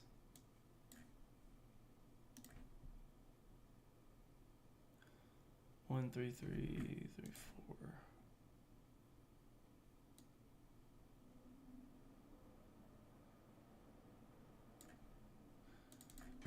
Okay. Right, and then once you do that, we could see we got another monthly high there. I think I want to mark off this monthly fair value gap or monthly order block, just in case. Just in case price looks like it wants to decide to hold that and displace lower. I don't necessarily believe that's going to happen because of all the things that we've talked about the current conditions of, or the current state of affairs when it comes to rate cuts and just overall what the intermarket relationships look like. This was a pretty strong decline. You know, all of this, again, we talked about. I'm not going to rehash all the stuff that we've spent hours talking about for the last couple months. But yeah, so yeah, from the monthly, this is pretty much all I would like you to pay attention to. Let me actually put this up as well for completeness sake. Get the 50% of this. I think I'm gonna make this monthly order block reference a smaller line, because if it's gonna go higher, we don't want it to be very significant. Okay, so let's see if it can breach through that eventually. For now, we're in overlapping candles, right? So what is the condition, similar to the times when there's no news? What is the condition expected to be like if we have higher time frame, overlapping candles performing the way that we see them performing? Basically sideways, whether you're on the daily and overlapping candles are happening, on the monthly or the weekly with overlapping candles happening. What can generally be the mode of delivery, right? What is the condition? Is it high probability, low probability, trending, consolidation? You know, what is it based on what we've talked about? What is it generally something we anticipate, right? Like, what is it? What do we anticipate when that's happening? Do you guys remember? Let me know in the chat. This is another piece to the puzzle when it comes to anticipating conditional awareness. You know, just like when there's no news, just like when there's NFP, there's conditional awareness. Consolidation, exactly. So what does that put that condition until we get a break, until it breaks out? What is that? What kind of condition does that put us in? Overlap means consolidation. Yep, exactly. And when we see that, what is the overall condition? Exactly. Nutty Fafa. Exactly. Good morning, by the way. I didn't even see you hopped on. But yeah, it's low probability conditions. It's one of those things because you got to realize, how do we identify low probability? How do we identify high probability? We talk about this stuff all the time. The different elements are laid out in front of you all the time. And hopefully you guys have been taking notes. Right? But this is part of that overlapping consolidation. That is low probability. Right? Just automatically. No news with overlapping consolidation, super low probability. Right? The more things that we can get in alignment, like intermarket relationships, maybe we're on like a Tuesday or Wednesday. Things look like they're moving very cleanly, like large ranges that are taking place. Clear draws on liquidity. Seasonality is, heavily impacting what price is doing. The right time of the day, right, in the macro. Equal highs, equal lows being targeted, depending on what the directional narrative is. All that stuff could put you in position to have a more high probability scenario. No holidays. Holidays are low probability as well. Day before, day of, day after. The week before, week of, week after a quarterly rollover, which is something we're, I think, leaning into right now, right? I think this is the week before the quarterly rollover, because the quarterly rollover is going to be on the 15th, 16th, or all the way up to the 18th. It just depends on how, like, when they want to do it. Generally, it's the 16th or the 17th that it happens, where all the open interest gravitates to the new quarter. So again, the week before, week of, week after, a quarterly rollover is low probability. The day before, day of, day after a holiday is low probability. Overlapping candles, low probability on any time frame you're looking at. If it's a daily, weekly, monthly, quarterly, well, maybe not quarterly, because there's a lot that can happen in 3 months. So maybe disregard that, right? Because it could still be high probability on the lower time frame if it's quarterly going sideways. But yeah, is there anything else? Of course, NFP weeks, low probability. Any of the other news events. If we're ahead of a news event, if we're at the start of the month or end of the month, low probability.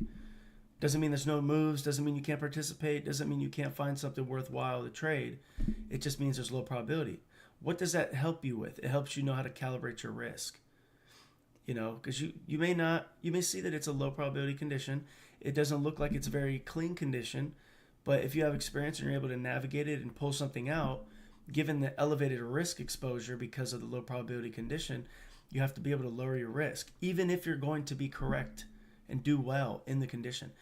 It's discipline. It's understanding that you can't just run out into the battlefield with no bulletproof vest on.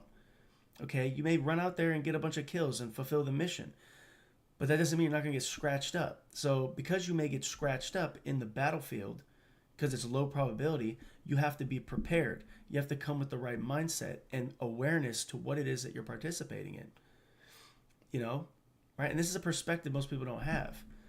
So they blow their accounts, right? And then they're not around when the good times come because they weren't prepared. They didn't plan ahead. And they don't understand price and how conditions swing from low probability to high probability, high resistance to low resistance, consolidation to expansion. It's just the ebb and flow throughout the year. The year has a song and dance that it does within Power 3, within a yearly range. Because yes, there's Power 3 on the yearly range too.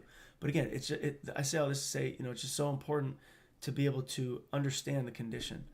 So then you can calibrate your risk. That's the main goal with why this is important, right? Conditional awareness equals proper risk management. Okay, if you're able to manage your risk properly based on the conditions, you'll go a lot further than you would if you just were gunslinging 1% every trade, no matter what. Those people don't last. So hopefully you guys take this to heart if you haven't already. A lot of you guys probably have already implemented some of this stuff because, I talk about it all the time. It's one of the most common things I talk about is risk management. But yeah. So again, like I said, we're in overlapping, overlapping candle delivery coming off the heels of this retracement that's basically hit this bullish order block. If we go to the 2-month chart, wait, let me see. It's a quarterly order block. Okay, it's a monthly breaker, right? We got the high, low, higher, high. It's respected the breaker candle, so it tells us nothing at all when it comes to this going lower. Nothing at all is telling us that this is not going to go higher. You know, it's telling us that we are still in bullish order flow.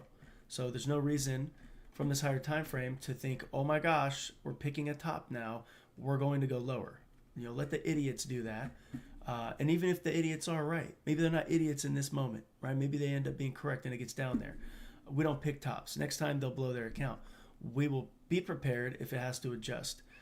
But I personally don't think, unless we displace below this low, that we will see any type of bearishness. There's nothing fundamentally that's going to help that out either. Because we got the cuts, the rate cuts. It's going to push this aggressively to the buy side because DXY is going to tank. The yields are going to tank. And just with how the market operates, how it works, I mean, there's no going against that, whether we want to believe it's going to do one thing or another or not. You know, the market does what it's going to do based on how it operates and the relationships that dictate what's going to happen and when, right? And hopefully that relationship has been implemented by you guys, and you guys are going to see that take place. The rate cuts are going to have a very significant impact, so be ready to study and take a lot of notes as far as what it does. Because again, I do assume that we will now continue to go higher.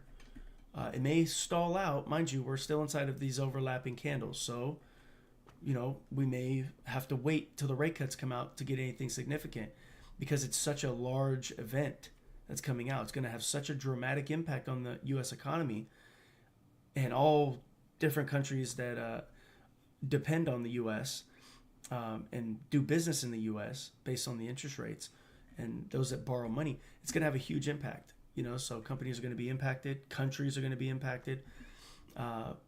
So, you know, in a positive way, because the dollar is going to tank potentially and the yields will fall as well, you know, so it's going to be very important. So it doesn't surprise me that we're going sideways, getting back to conditional situational awareness. It doesn't surprise me that we're going sideways here, kind of in an overlapping range with a lean towards price being bullish.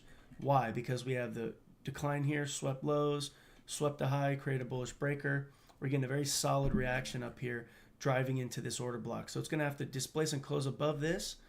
Once it does that, that sets a free ride to the buy side up here. And that's also accompanied by this being a potential relative equal high. And then we also have the order block level up here. And then we got these relative equal highs up here that are going to be pretty significant too. That looks like it's going to get targeted. They don't like to leave smooth edges. And if you ask me, if this was the 5-minute chart, my attention is right there. Because it looks absolutely gorgeous. You know, big money is up there. They position themselves below this, right? Swept that out and then aggressively ripped their hair out to the buy side. Now they're trapped and it looks like they're headed up here before a huge news event comes out, right? Being the rate cuts. There's 2 coming, September and October. So with that happening, it's going to skyrocket. It's going to supercharge this potentially. You know, obviously we got to, you know, we can't be too married to it because if it does end up doing something different, then we're going to have to adjust. I don't believe with any assurity that it's going to not go higher unless it proves it. What proves it? By invalidating the structure here by breaking down below this low. Otherwise, we are cemented in our opinion that price is going to go higher. So hopefully this has been repetitive enough to really drive home what it is that we're trying to see. And we got this monthly order block 50% level. Like I said, we're going to watch that. And we got the monthly order block here too. So I'll drag that out. We got the monthly high here, monthly low. Let me actually make this smaller. Okay, so there's the wick. We got this. Let's see. Yeah, so it's not only a monthly high and low, it's actually the previous week's high and low as well. So we don't got to put it as the weekly. We could just, keep it in mind that that's overlapping a weekly high and low. We also have now this weekly high, right? Isn't it ironic how price was respecting the monthly bearish order block 50% level, which set the high? We can now see that there's also relative equal highs up here. That makes it even more obvious if they are going to continue to go higher, which is what I assume. It makes it even more obvious that that's probably what they're going to target. So as we look to participate, for those of you that do trade currencies still, I'm not sure who does, but if there's any of you guys that do trade currencies, that is my objective. I want to see this order block here fail, breaker. I want to see it fail, and I want to see this order block hold price. As long as we stay above this swing low, we'll be all right to continue going higher, and we won't need to dig lower. If we break down below the center portion of this order block here, that sets the stage for these relative equal lows to then be targeted. So that's our contingency plan if we have to adjust and be flexible, which sometimes happens. Okay, I don't believe that's going to be the case. Look at this huge wick. It's absolutely respecting this. There's no need to even consider that it's going to go lower. Even though there is a bearish order block here, structurally price is still interested in going higher. As you move up in time frames, it doesn't look bearish in any way, right? And then of course we got the rate cuts and all that other stuff we've been talking about, ridiculous amount for the last couple weeks. All right. So yeah, hopefully, again, that makes sense. We're going to keep our eyes up there. So this will be our initial target.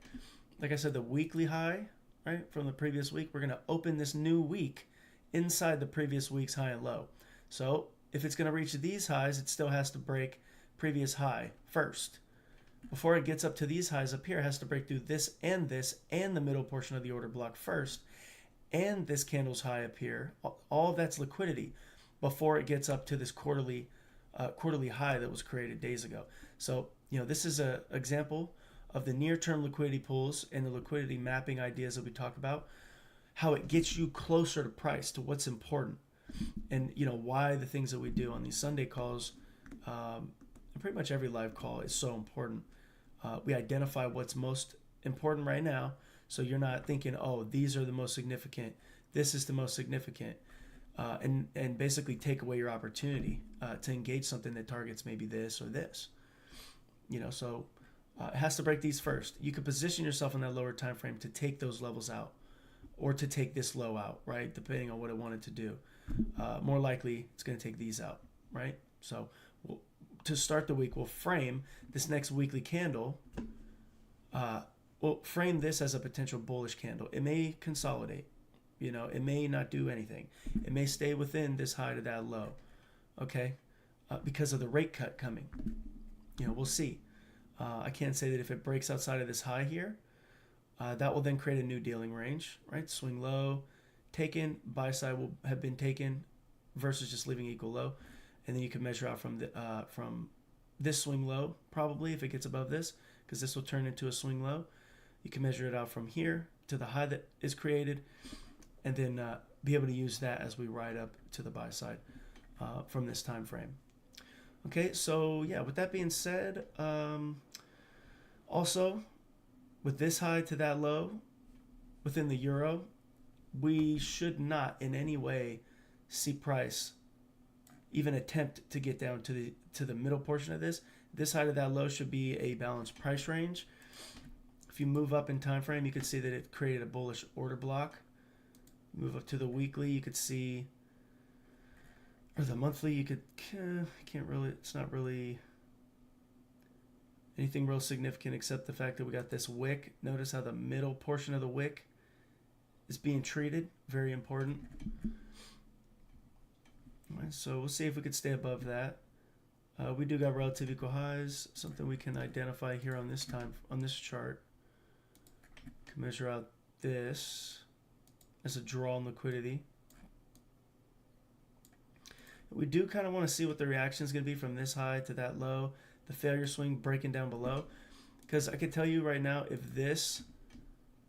we were going to see price go lower and it was to turn bearish, say we were anticipating shorts, this here's a mitigation block, right? So from this high down to the low, this is a balanced price range. It should act as a BPR, similar to how the breaker is a balanced price range. If it's valid, obviously. Okay? I don't necessarily think it's going to happen because of all the things that we've talked about that supports buy side.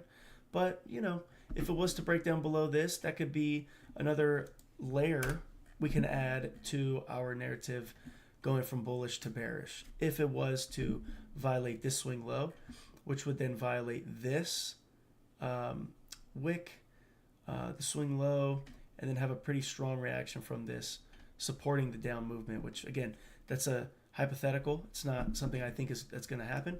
But if we were going to seek sell side and there was reasons to nail down sell side delivery, that could be something that would lead to that, right? But this here is a mitigation block, okay? For those that don't know what a mitigation block is, this is it. It's basically a breaker that doesn't take the high, right? It leaves a failure swing. A breaker runs the high, then breaks down. Mitigation block fails and leaves like an SMT. A lot of times there's a mitigation block with a breaker happening, but the mitigation block maybe will be on the S&P, and the breaker will be on the NASDAQ or on the Dow or whatever. So that's something, a little nugget that a lot of people don't know as well when it comes to breaker and mitigation block studies. Just something you can keep tabs on as you're studying breakers. If you find a breaker in the NASDAQ, look at the S&P and the Dow and see if there's a mitigation block. Basically, a breaker that doesn't sweep a high if it's bearish, or a low that doesn't sweep the low, like has a failure swing that ends up blasting through the buy side. All right. So hopefully that makes sense. But yeah, so that's my opinion on what we see here. Again, from the monthly, we got the wick. If we move to the daily, just one more stroll through the things that we see. We've got a lot of overlapping candles, low probability. I'd prefer to see us displace above this order block. And then for the euro, I would use that order block to then try to frame a setup. Once we get above that and price trades back into it, then would be the time when I would look down to the lower time frame to then try to see if we could be inside of a macro, inside of a kill zone, preferably on a Tuesday or Wednesday. That could then potentially set us up with whatever model we look to execute on, using this as the anchor point, higher time frame reference to give us that volume we like to see behind a move we're looking to participate in towards these equal highs up here, or the buy side. Okay, and similar to this, right, we want to see this order block hold. If it breaks down below the midpoint, we have to wait. We wouldn't have a setup. But I'm assuming that these equal highs here, this previous week's high, and then if eventually the high up here, I think those will be a pretty tasty target, given the fact that we're now moving past the first part of the month. So power 3, if we're thinking of power 3, we got September candle here, the start, the open. If you drag that out, that's the monthly open price. I'm just going to add a little bit more context for you before we move on. Monthly.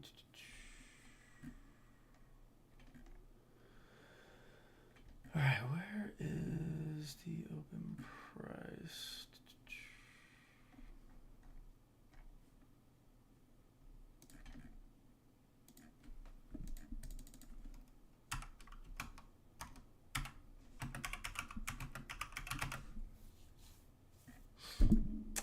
Okay, so see, that's our monthly open price.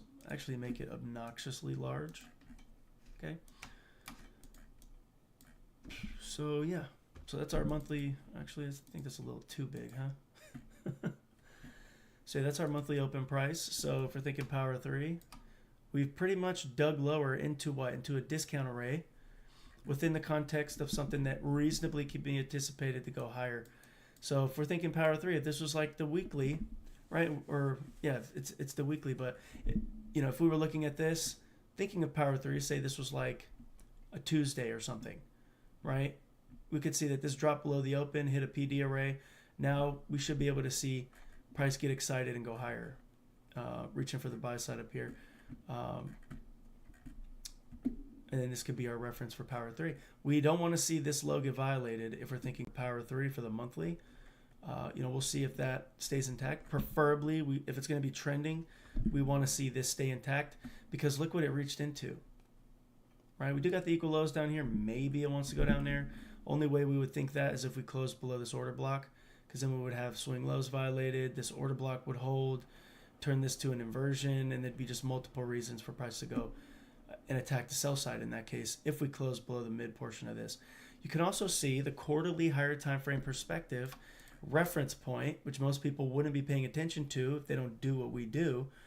You can see how this is absolutely beautiful, or has an absolutely beautiful overlap between this weekly current bullish order block, the monthly power 3 dropping below the open price, and then the quarterly bullish order block holding price. So we got overlapping like amounts of PD arrays within the context of the rate cuts potentially sending price to the buy side.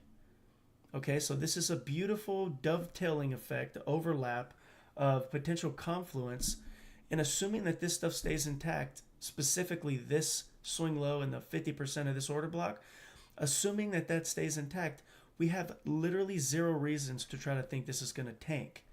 Unless we, of course, like I said, lose this, violate these levels in here, and then close below this 50% level, which would then send us down to, something like these equal lows or this little gap in here.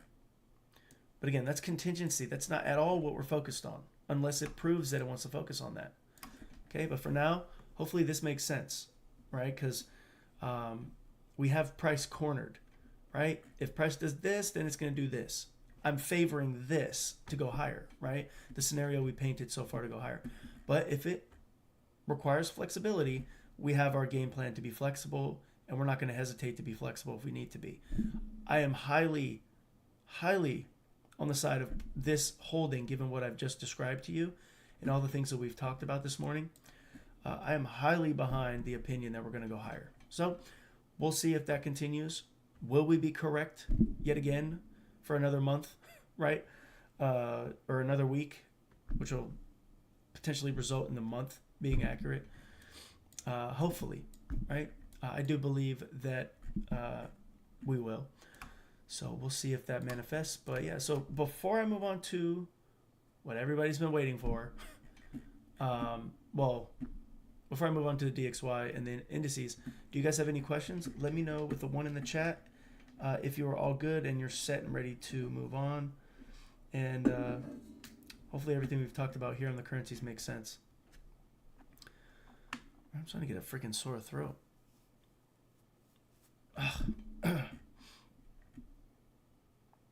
Maybe I'm talking too much. All right, Nutty Fuff said 1. Okay. All right, so moving on to the next victim. Okay. Let's move over to this. Okay, so as I've been saying, right, the whole analysis that we just talked about with the currencies, that correlates beautifully with this. We have been calling for the monthly candle to continue, or monthly chart to continue to hold and push price lower as we rejected into this breaker, as we rejected the 50% level of this wick, as we have rejected from taking the high here, dropping down below, as we have seen now the down wick here also being respected to the 50%.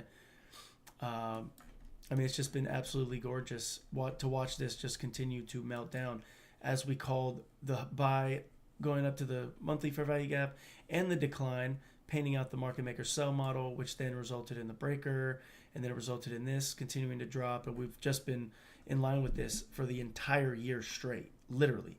And you could go watch the videos from back at this time, from all the way back in December, November-ish. I think I had a video on YouTube or started early. Maybe those were just in my private group.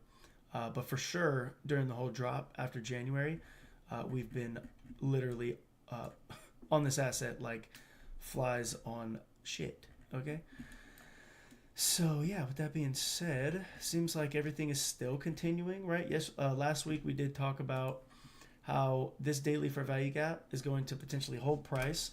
It's just been consolidating inside that, accumulating time distortion for weeks, in anticipation for the rate cut announcement, which we are now racing towards very soon.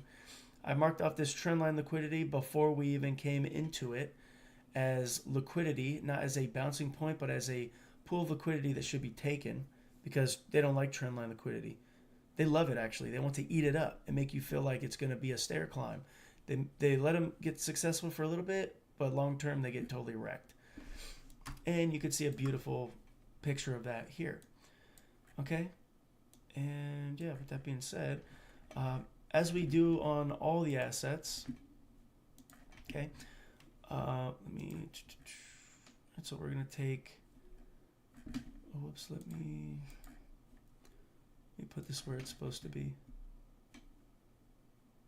So hopefully you guys got a good picture of this monthly chart. I'm going to actually consolidate stuff a little bit so that we can have some of this somewhat lower perspective. Okay, so again, we got this weekly chart, right? As you guys have remembered, hopefully, from the last couple of weeks of us talking about this asset on the live call, if you've been here, if you've bared with me, right? The wick up here that didn't close this candle above this high, we talked about this potentially being a shift as it was a big time bullish candle.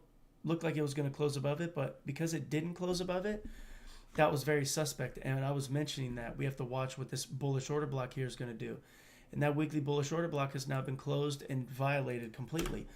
So that just further supports that the monthly chart is in fact going to continue to drive price lower. The rate cuts are going to smash the yields, which are going to smash the DXY lower, which is going to explode the indices and the other assets that use the DXY as a reverse correlated asset. So because that's the case, because we understand that that's how the things operate within these asset classes, we're going to continue to let price tell us the story that it's been telling us pretty beautifully, I might add, that price is going to want to continue going lower. Okay, we've been inside this quarterly fair value gap, which I called literally since the beginning of the year, before we even got there, and it's been significant ever since. And again, like I said, the wick here displaced above here, but it didn't actually displace, it closed back below it. I said that that's not a strong bullish signal, even though this right here was being talked about as a potential shift in market structure if it was to close above it. Because it didn't do that, you could see the reaction, how it's just been continuously pushing price lower in anticipation for the rate cuts and what's been happening with the intentional manipulation in the DXY to drop the value of the DXY, so imports and exports from the United States for the United States would be a whole lot cheaper in terms of commerce. That's why we've seen the DXY tank, right? That's why stuff has been the way it has been throughout the year, with a massive decline in the DXY, because it's been intentionally done so we can have cheaper imports to stimulate economic growth and benefit our exporters to other countries. So that's some of the stuff that's happening on the back end. For those that may not know, I talked about it a little bit recently. But same with the interest rates, right? I don't really like to get too technical with it because, I like to keep it very simple so I don't confuse you guys. There's enough to learn. But yeah, if you're like a freak like me that likes to know all the details, there's a little bit more of the details making sense of why we see what's happening in price, right? But yeah, so because of the wicks being respected, right, it's just continuing to support order flow being bearish. Nothing tells us otherwise. We now have a bearish order block here mixed with the fair value gap here. Okay, we have this inversion fair value gap, so we'll watch that. Let me minimize some of this.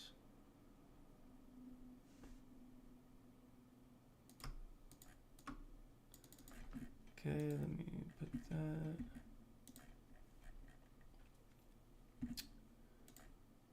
Okay.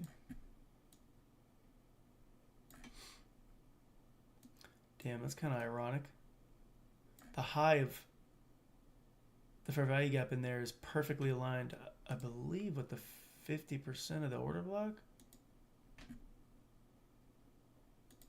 Huh. Close enough.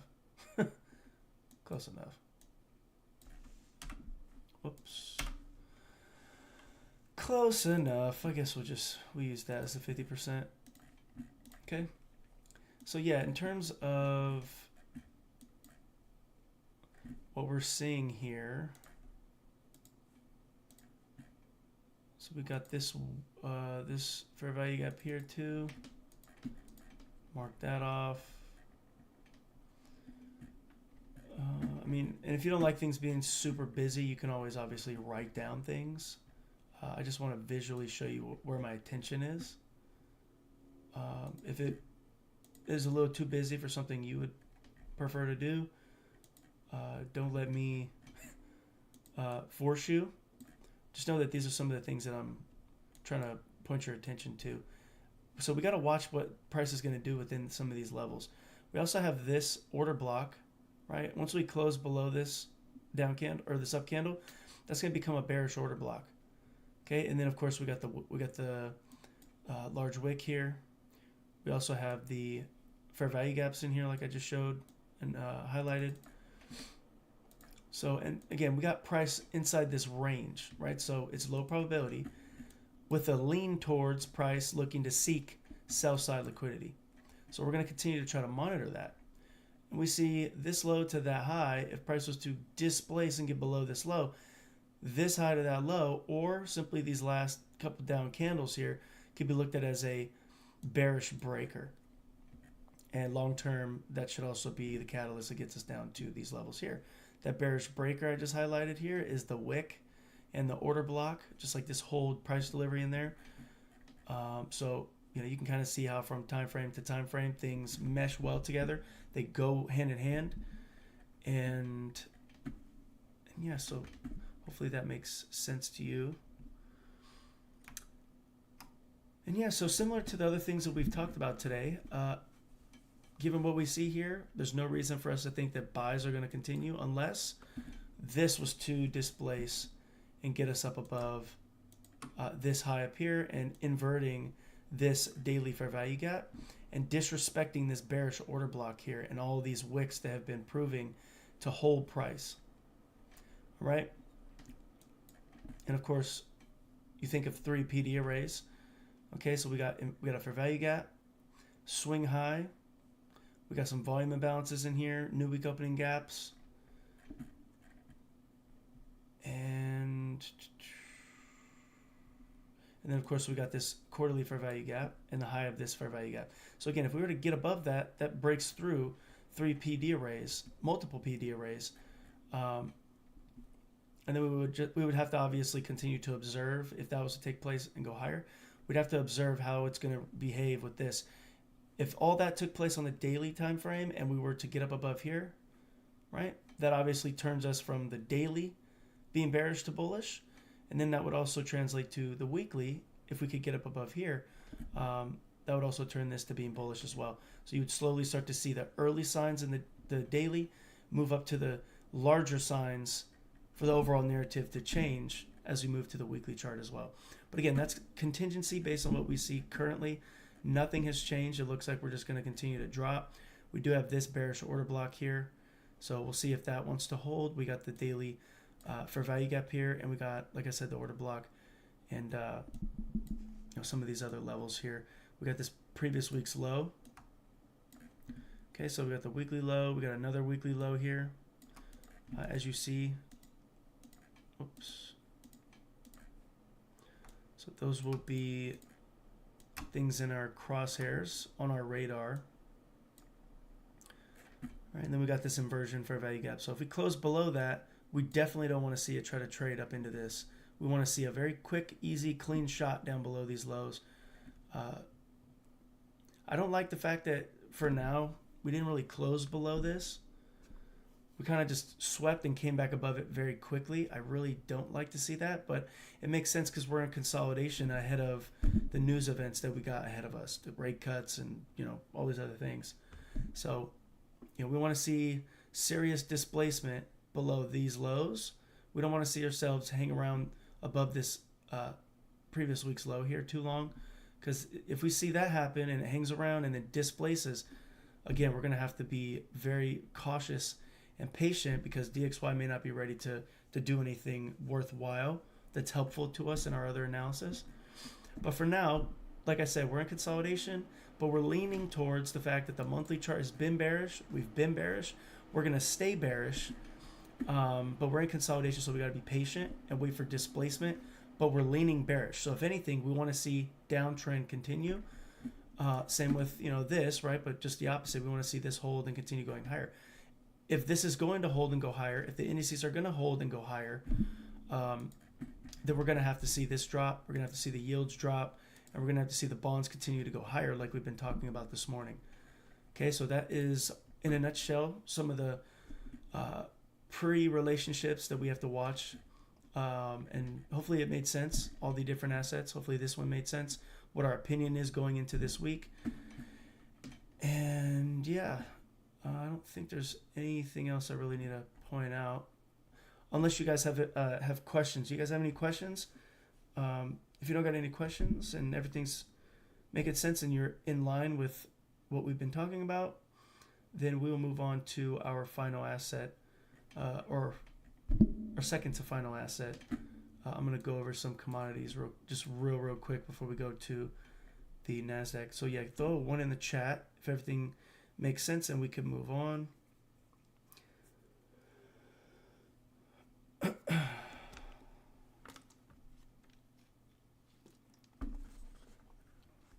Just throw one real quick. All right, perfect. All right, so now we'll move on to the commodities real quick. Like I said, bearish DXY, bearish yields, bullish commodities. What a crazy ride this has taken us on. I'm heavily invested in gold and silver physically, so this is pretty nice. That's pretty nice. Specifically silver. It's pretty freaking nice, if you ask me. It's amazing. This is what chaos in the world does. You got to protect yourself somehow, and this is a beautiful way to do it. This and Bitcoin, gold and silver though, with the chaos happening, it's a little better because it's physical, in my opinion. Gains wise, obviously crypto and different stuff is pretty good, but what happens if there's an EMP? You can't go to an ATM. What happens if something happens to the world and you can't get access to your money? You can't get access to your phone, to internet, to get on your cold wallet, your crypto. What happens then? Because it's all digital. You want to have at least some type of small amount of hard assets. At least, this is not financial advice, right? But that's my opinion. Once you become consistent and you have something to protect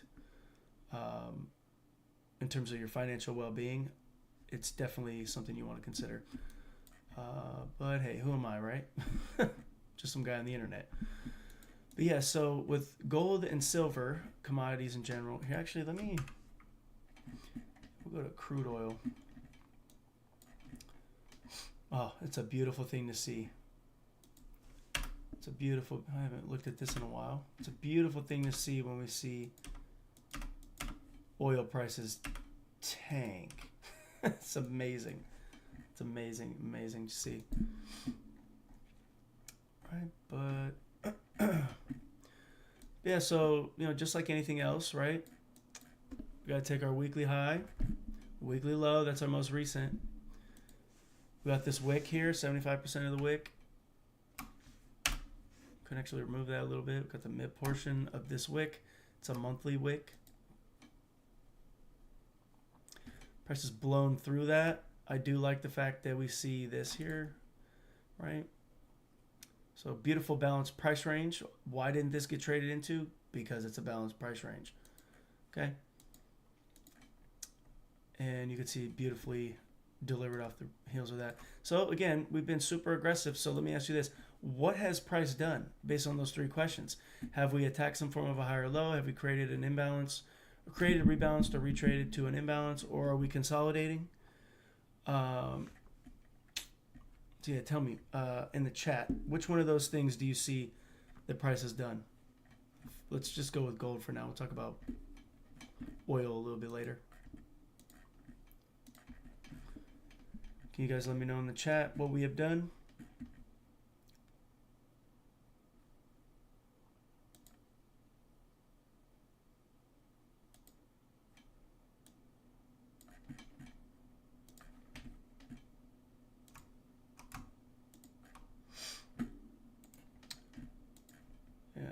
We'll fly through this too, so just let me know if you guys can answer that.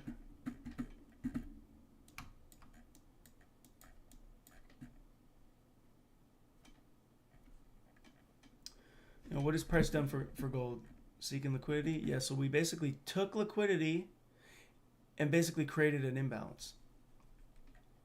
Okay, so what is it going to do? Once we take external range liquidity, a lot of times it's creating an imbalance and attacking a high or a low, depending on what direction it's going in. So we basically attacked a high, created an imbalance. So now when the candle opens, what is it going to seek? Is it just going to keep ripping people's face off to the buy side? It could, but what's more likely? Because since price doesn't move in one direction all the time, it goes up and down, up and down, up and down, gradually goes to whatever direction it's going to go. So because we displaced, external range has been taken, what do you think they're going to do before they go back to the buy side?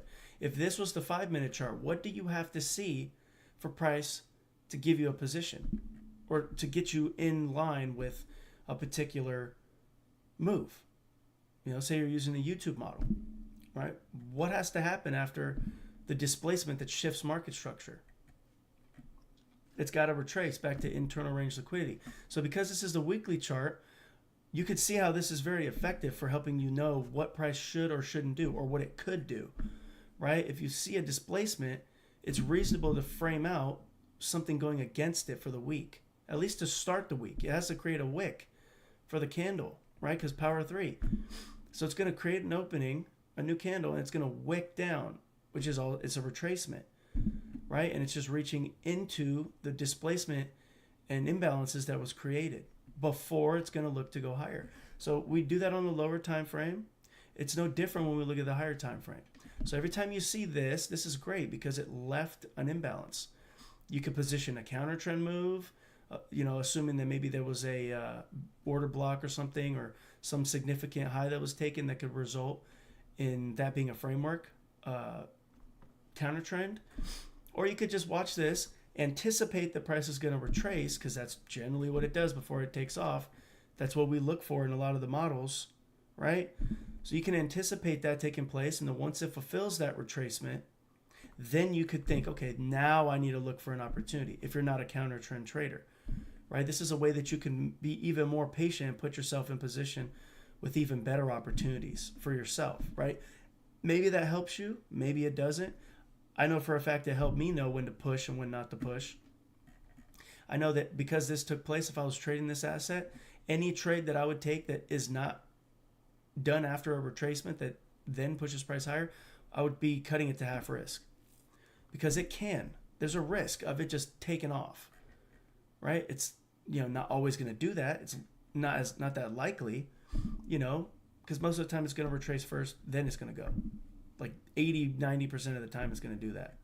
Sometimes it will just take off. But even if it just takes off, look, it still opens up, declines a little bit, right? Still creates power 3, right? Open, still creates power 3, right? Every single candle, there's a open, high, low, close, open, high, low, close, or open, low, high, close, right? So regardless, it's always doing it, right? So depending on what the time frame is, you could layer that filter over it, and then it helps you anticipate what it's doing, especially if you ask yourself those 3 questions. Is it attacking some form of a higher low? Is it creating rebalancing or retrading to an imbalance? Or is it consolidating? All right, this took highs and created an imbalance. It took external range liquidity. So what is it going to do? It has a pretty strong likelihood, or our anticipation should be that there's a strong likelihood of us retracing in some capacity. Does it have to come all the way down? No. It could just simply open, drop a little bit to start the week, then go higher. Leave some of this available. But the start of the week, because this is a weekly candle, you got to make sure you're anticipating that price is probably going to decline and reach into this a little bit before it chooses to go.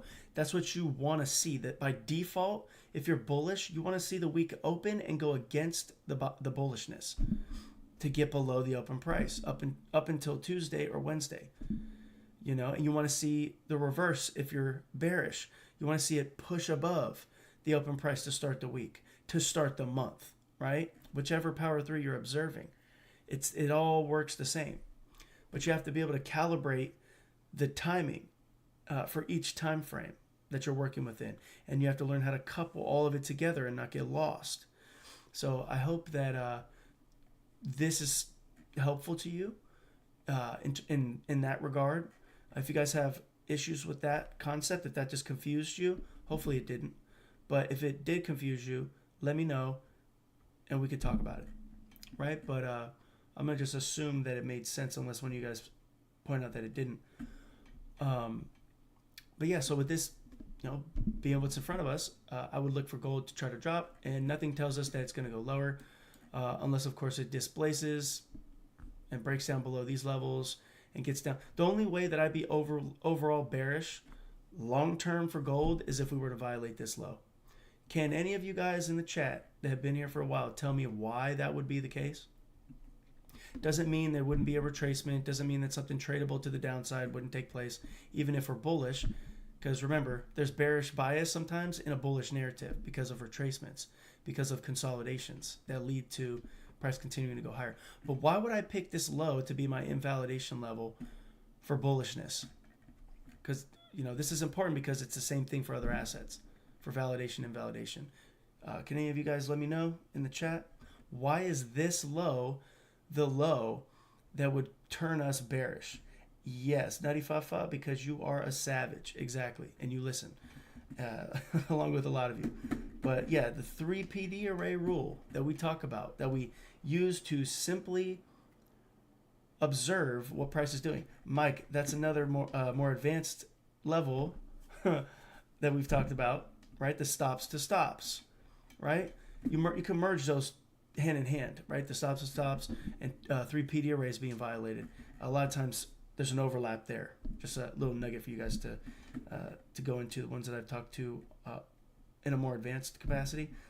But yeah, the 3 PD arrays and stops to stops delivery that we've talked about, that would absolutely be the case. Assuming, well, the stops to stops overall view would essentially mean that there's no swing high that forms here at all, extra, like there's no extra trading.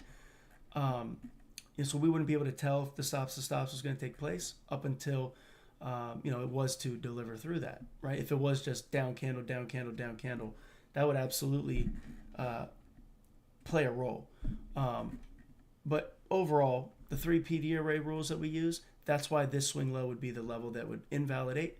And in certain circumstances, like Mike mentioned, it could be a stops to stops delivery that also changes the overall state of delivery, in our opinion. All right, but otherwise, any decline is considered a counter trend move. It's anticipated every time we start a new day, start a new week, start a new month, that if this is what we see going into a new month, a new week, a new day, we want to see price go against it a little bit to get down below the open price, set us up a bullish power 3 at some form of a PD array in a discount, maybe below a swing low, maybe a previous day's low, previous session's low, below the open price. And we'd like to see displacement provided going into like the New York session for the AM session, right? For New York, for the daily, on a Tuesday or Wednesday for the weekly. That's what we'd want to see, the large portion of the weekly range. And then for the monthly perspective, we would like to see the second and third week give us that strong one-sided displacement relative to what we assume is going to take place on the monthly chart, what our overall narrative is. The second and third week is generally going to be when the most volume or most interest is going to be present for the one-sided delivery within the context of Power 3. Okay, so again, hopefully all that stuff made sense. Just kind of took things a little bit further in some regards to those concepts. And then, so with crude oil, we've got a very similar scenario here, just to the downside for, the heavily manipulated oil market. We have this inversion for value gap. We got a run on stops. Price is now broken down below this swing low. We've closed below this level. So my attention, if I was a oil trader, would be these relative equal lows. If we go to the monthly chart, I mean, it just looks clearly bearish. Only way that I would be bullish is if we were to displace above this order block and then break above this high. All it would need to do is break above this order block. That changes state of delivery for me. We would use to run on stops here, but otherwise we're just continuing to push lower. Take this low to that high, you could see that whole delivery is acting as a balanced price range. You see where price closed at? You see the closure within this low to that high? There's no closure above the 50% level. Right? So it's keeping us below equilibrium, right? Or the mid portion from this low to that high. Okay? So that's beautiful order flow showing sell side. The wick here respected, closed below the midpoint. It did wick above this high, but that was just a stop raid. Closed below the 50%. See what the body closures are? You see how it all works together? How it's on every asset, all these things that we talk about. It doesn't matter what you trade. Bitcoin, like crypto, natural gas, water futures, grain futures. Not sure about international the other markets like, other stock markets. I'm not sure. I'm not sure if it does the same stuff, but I can imagine that it probably does. But who knows, right? Who knows? But yeah, so down and dirty for the commodities. So we'll probably continue to see this run higher. I'm expecting a decline first, then a run higher. So let me actually just paint a forecast real quick. Just a rough forecast so we can have it to look back on.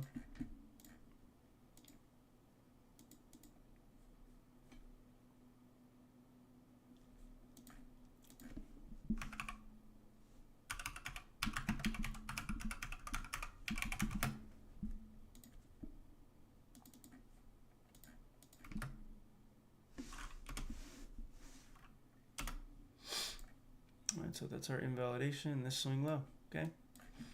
So yeah, hopefully, again, all that makes sense. Okay, so moving on. So we got yields, bonds, supporting bearish DXY, bullish indices, bullish foreign currencies. We got our analysis here for the currencies showing us that there's a pretty strong likelihood and pretty strong evidence, aside from the rate cut idea, that is going to be positive. We have very strong indications that price is going to go higher unless certain levels are violated. This swing low, the 50% level of this order block. We're expecting the reaction from this quarterly bullish order block to send price higher. Relative equal highs. Looks like it's primed and ready to get victimized. We have our liquidity pools that are important, significant near-term liquidity pools. Hopefully that process makes sense. And then we just looked at the DXY2. Looks like that's also supporting continued downside unless it was to get up above here and breach our invalidation levels. Oh, whoops. So that's our sell side invalidation. So yeah, hopefully that makes sense. We just talked about commodities too. Gold, talked about what oil is going to do, kind of putting aside some of certain correlations. We could look at crude oil and natural gas. I think they're reverse correlated. They have some type of relationship, natural gas and crude oil. I can't remember if it's positive or reverse, but we don't really got to even get into that really. Just looking at the technicals, we could get enough, at least for now, because I don't even trade this. It's good to just see what it does though, because it's the talk of the town, the talk of the international community these days, because so much chaos is happening. But yeah, so we would watch this. If it was to displace and get up above that, then obviously we got trendline liquidity above here. Inverting this, using it as support would then position us to get some of this buy side liquidity taken out.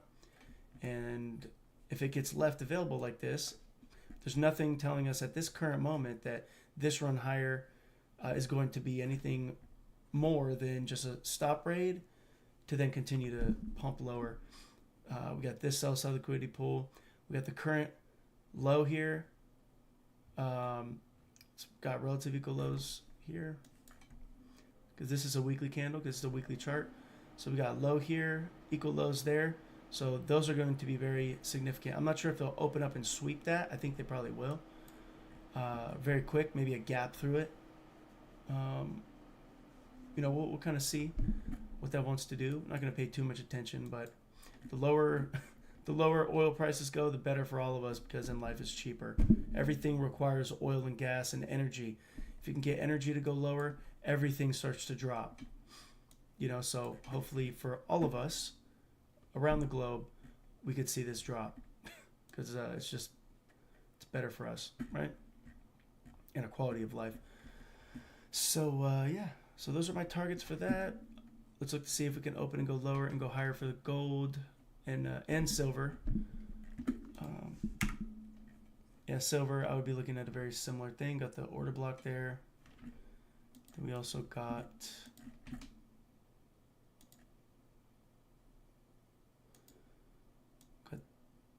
this fair value gap. The fair value gap right there. Right, so yeah, I would like to pretty much see the same thing happen for silver. Just see us drop down below there. And I marked this out a while ago, maybe like 2 months ago. That's my target, and look at that. Pretty nice. I haven't checked this in a while. Looks like my assumption was pretty accurate. But yeah, so this is a balanced price range, as we always apply to every other asset. Power 3 is going to take place for this next week. I believe we'll open up, drop. This is perfect because you got a fair value gap here and an order block and a balanced price range and a clear buy side liquidity target and a lot of reasons for this to continue going higher because of chaos in the world. Because gold and silver are very much they're very news related, right? They're very fundamentally driven by real world conditions. Supply and demand does play a factor in commodities. So, if there's less of something, it's going to be more expensive. If there's more of something, it's going to be less expensive. If it's less expensive, that means the chart's dropping. If it's more expensive, prices rallying, right? So there's real factors, a little bit extra layers that you got to consider with commodities, but nonetheless, the technicals seem pretty clear to me. If you guys agree, let me know in the chat if everything is clear. But that being said, we'll move on to the not commodities, but the indices. We finally made it. We finally made it. A little bit over 2 hours, so yeah, I'll make sure I fly through this. All right, 95, I said all clear, all clear. Perfect. I'm glad. Okay, so like I said, I won't keep you guys here for too much longer. We'll fly through this. We pretty much have an understanding of what we think the whole overall market's doing, what the condition is, risk on, risk off. With me saying that statement, is that a statement you guys can agree with? We pretty much know overall what the sentiment is across majority of the assets that we like to observe, right? Which pretty much is almost every, not almost every sector, but most of them. Commodities, the currencies, DXY, bonds and yields. Would you agree with the statement that we have a pretty good understanding of what all these assets should or shouldn't do and why? What's more likely and what changes our opinion? Would you guys agree with that statement? 95, I said, yeah. Okay. I appreciate you guys liking the video, by the way. Just a reminder. Don't forget to like the video and subscribe to the channel. Let me know your thoughts. It helps me get in front of more people that, can get value from being around people that don't play stupid games and win stupid prizes. Okay, we're trying to play lethal games and win spectacular prizes. Okay. Be okay. I appreciate you guys letting me know that it makes sense. All right. Well, pretty much with all that being said, again, that's the back end information and analysis we did is going to be the exact reason why this is going to take 5 seconds. We have this bullish order block here. Prices were traced into it here on the S&P. We're going to probably hold on to that. We did have an assumption that early on, ahead of the news for the rate cuts, we may look to see price dig into this. Maybe that still happens. It's a lot less likely given the fact that we've pretty dramatically respected this. So I'm going to just stick to us supporting this going higher a lot more than even considering us trying to dig down into here. This is a possibility given how beautiful this is. CPI could very easily be the catalyst that gets this consolidation and slams them down there, because think about the behavior people are thinking about in here. Strong support, right? This resistance turned to a very strong support level. We are not going to be able to go down there. That's what they're thinking. So we can't be naive and think that they can't get down there, or that's impossible, or that, is not something that should be worth considering, right? We're going to continue to support that this is going to go higher. Yes. Narrative is still bullish. If you look at the monthly chart, absolutely not one thing is telling us that we're going to be bearish. There is an indication, though, that it's been super bullish. There's an indication that there may be a reason for us to give a retracement like I just mentioned. What would be the purpose? We're ahead of a rate cut that's going to end up being very dramatically bullish for this, and they may need to sweep down here using a news event like I kind of mentioned over the last couple of weeks when I've been highlighting the rate cuts coming. I guess I can't hear, but I see the charts. Wait, Tony. Wait, you guys can hear me, right?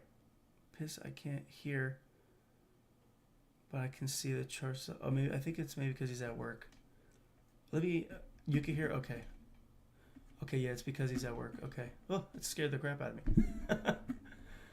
But yeah, so, like I said, the scenario for us to potentially get down here to try to trigger in sell side, upset the strong support level, right? The strong resistance turn to support idea, to then set up sell side liquidity or pair losers on the sell side with willing buyers to blast to the buy side off of the interest rate cut. That's a possibility. Are we going to demand that? No. Are we going to sit here and watch this support price and continue to try to see if we could push it higher? Yes, because we got the bullish order block. But again, since we do have the landscape, it's basically gunfire that we hear in the distance. Are we going to not be cautious when you hear gunfire in the distance and just race out there and just, assume whatever the hell we want? No. Since we hear that gunfire, aka the heavy news event that's coming later on in the, right over the horizon, like a week or so away, we're going to be cautious. We're going to lower our risk because we need to see what it's going to do. It's going to be heavily impactful in terms of what's going to happen the rest of the quarter, this fourth quarter, how we end the year. These rate cuts are going to be extremely, extremely dramatic and influential in determining what the rest of the year is going to do. Okay, they're that significant. That's why I've spent so much time talking about them and forcing you guys to pay attention to the fact that that's ahead of us and what price could potentially do and how we're going to navigate this. Okay, but because it failed to really give much of a significant decline in there, we got SMT. Yeah, I guess we do got an SMT at the lows there, and that's kind of resulted in an SMT forming at a higher time frame PD array, which has basically respected it. So again, unless it starts to break down again and closes below, remember what I've been saying, closing below this PD array would turn off our interest for price to go higher, and that would submit us to targeting the sell side. It never did that. It looked like it was going to, right? And we were talking about it real time, as always. But it didn't do it. It ended up actually retracing, wicking through, taking out the lows here from previous week's low, swept that, paired the orders with buyers, and now smart money's been dragging them by the hair up to the buy side again. You know, because everybody and their mama sees these equal lows. I'm sure everybody sees this imbalance. Okay, everybody sees that that's a possibility. It's been bullish. People are trying to pick a top. You know, there's all these different perspectives, but we're not impulsive. Okay, so we're not going to be too concerned about that. We're only going to be concerned with what price tells us it actually wants to do by closing below levels, breaking through multiple PD arrays, and you know, providing evidence that it wants to do something, right? So far, it's showing no evidence that it wants to submit to downside delivery. We do got SMT there, though, which is kind of interesting. Okay, we got it at the highs. Did I mark that off? Nope. So we got SMT at these highs. I'm going to keep that in mind just in case. So we got SMT at the highs and the lows, right? These lows here, and we got it at the highs up here. S&P is the strength holder. NASDAQ is the weaker of the three. Second, I guess the second weakest in terms of just like the price delivery. Right, so yeah, we'll see. Kind of see what it really wants to do. But yeah, so in a nutshell, to keep things as simple as possible, right? We'll go from this low to that high. We got equilibrium. Notice how it's respected and didn't even close below that or the 50% of the order block. So that's significant, right? That's showing us that we're still interested in going higher. Now, if that was to change and displace and close below those levels, then again, we have the possibility for us to then try to seek some of these lower levels, right? It refused to get down there this time. So we're not going to demand it. We're just going to continue to support the buy side. Remember, this was all counter trend move anyway. For us to target these lows, it was all to target that, to hit that, and then continue bullish because of the rate cut. That was what the anticipation potentially was. It looked like it was going to unfold, bold-faced bearish candle here, until it wasn't. So because this is how we've unfolded, we're back in line with us trying to seek buy-side liquidity, previous week's highs, and this August high, which is previous month high. And then we'll see kind of, you know, what's going to be the result of this coming week. And again, as always, like I always tell you, the first thing you got to do, mark off the current high and low, and then the most recent high and low previously from one of these previous candles, because we're on the weekly. You want to mark those off because those will be near-term targets. Okay, so we got this low here, this low, this high, this high. All these other ones have kind of been exhausted. And then we got the volume imbalance in here. That's a close proximity PD array. If we were to get above it, it'll be used as support. This is also a bearish order block here, these down candles. So if price was to trade up above that, that could be used as a potential support level, a supporting idea to continue to watch price raise higher. We do see that it's pretty nasty, right? It's still pretty nasty. Again, all of this is in anticipation for the rate cut, right? So it's going to be very impactful. It's going to open the market up a lot more reliably as we get out of this summer month vibe, as summer comes to a close and we enter the fourth quarter. All right, so again, we are favoring the fact the price is going to go higher, right? Hopefully, again, all the other stuff that we've talked about, I know for pretty much all of you guys, you know, everything's been easy enough to follow along with. You have a good idea of what price should do. And all of that just supports whatever it is that we're trying to see happen here in the indices, okay? And for me, I'm gonna try to continue to press for price going higher. We'll see if we can continue to get that. We do got SMT here. If we do break down, violate lows like this, or start to like invert some of these PD arrays and not hold them. We do have a weekly bullish order block here, so we do want to make sure we watch that, as I've been mentioning, right? And we got the middle portion. So if it closes below that, that's how you know we're ready to go down to the sell side. If we stay above it, only looking for buys. And so far, that has been the mode of delivery, and that's what we're going to stick to until proven otherwise. Okay. Again, don't forget to mark off your liquidity pools the way that I've taught you, the way that you guys know how, using the liquidity mapping principles. If you are new here, I have a template that I give everybody in the free Discord and in my private group. It's called liquidity mapping, and you want to go look at that. It's at the beginning of every single week, every month. I talk about the monthly perspective with it, but it gives you a list of liquidity pools that on a daily basis, weekly basis, monthly basis, you need to pay attention to. So go get that and write it down, screenshot it, do whatever you're going to do, and try to start implementing it every single day. And you'll quickly start to realize that this is extremely repetitive if you haven't realized it already. And I think it'll serve you well, right? But yeah, so do you guys have any questions based on what we've talked about as we bring this call to a close? I'm going to open it up for any last questions, any thoughts, anything you feel you want to mention before we go. But first of all, does everything make sense, obviously? And are you in line with what it is that we're looking for, right? Is everything crystal clear? Just throw a 1 in the chat if you are rock solid.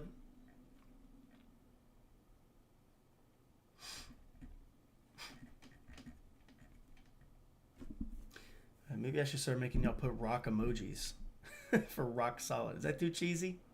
All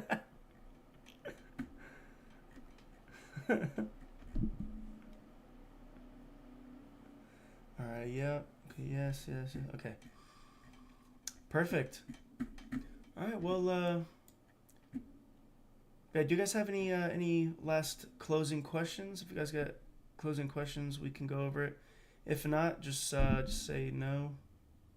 Just throw a no in the chat, just so I can account for everybody.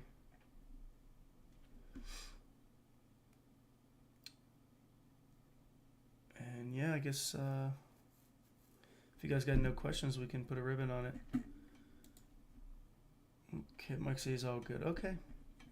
All right. Well, considering that there's no questions, and I feel that we've talked about a whole lot, and hopefully with you guys having no questions, that means that I have done my job properly.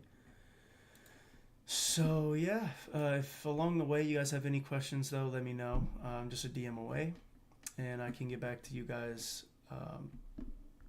whenever I'm done with my private group. If you're in my private group, if you need one-on-ones, let me know today. And yeah, right. So yeah, the next live call we're gonna have, it'll be on Tuesday this coming week. Obviously, like we just saw, there's no news. So it'll be a low probability, high resistance expectation, and we're going to showcase how to operate within that perspective. So it will be a good one to be present for, because not every single day is a high probability, easy peasy type of day. You got to know how to navigate those harder to trade environments. Okay. So yeah, with that being said, those of you in my private group, let me know if you need a one-on-one today. I'll be available. Those of you here on YouTube or in my free Discord, you can always send me a DM if you have any questions. I'm more than happy to help answer whatever you may be stuck on when I get time. But yeah, with that being said, again, thank you guys for hopping on. I appreciate all the support. Appreciate you guys, every one of you that have liked the video, that support the channel on a regular basis. Definitely don't forget to spread the word, right? If you have any friends that you think can benefit from the channel and the conversations we have and the process we utilize, definitely try to share the blessing. This only reason that this whole channel is here is to help people grow and understand how to actually do this properly from a person that's not egotistical, from a person that doesn't care about anything other than trying to help you guys. You know what I mean? Eventually, I will not be on social media. Eventually, it's going to be completely gone because I'm just going to go live my life. Okay. It's probably well into the future, obviously, because there's a lot of people I intend to help. in whatever capacity is required. But yeah, so if you could do that for me, that'd be much appreciated. But yeah, with that being said, God bless you guys. Thank you for your time. As always, if you've got questions, let me know. Don't do anything crazy. Watch what happens today. Let's see if we open up with chaos. And we'll see what price wants to do as we start this new week, as we approach the rate cuts that are coming. Right? So yeah, hopefully you guys got value, and I will see y'all on the next one.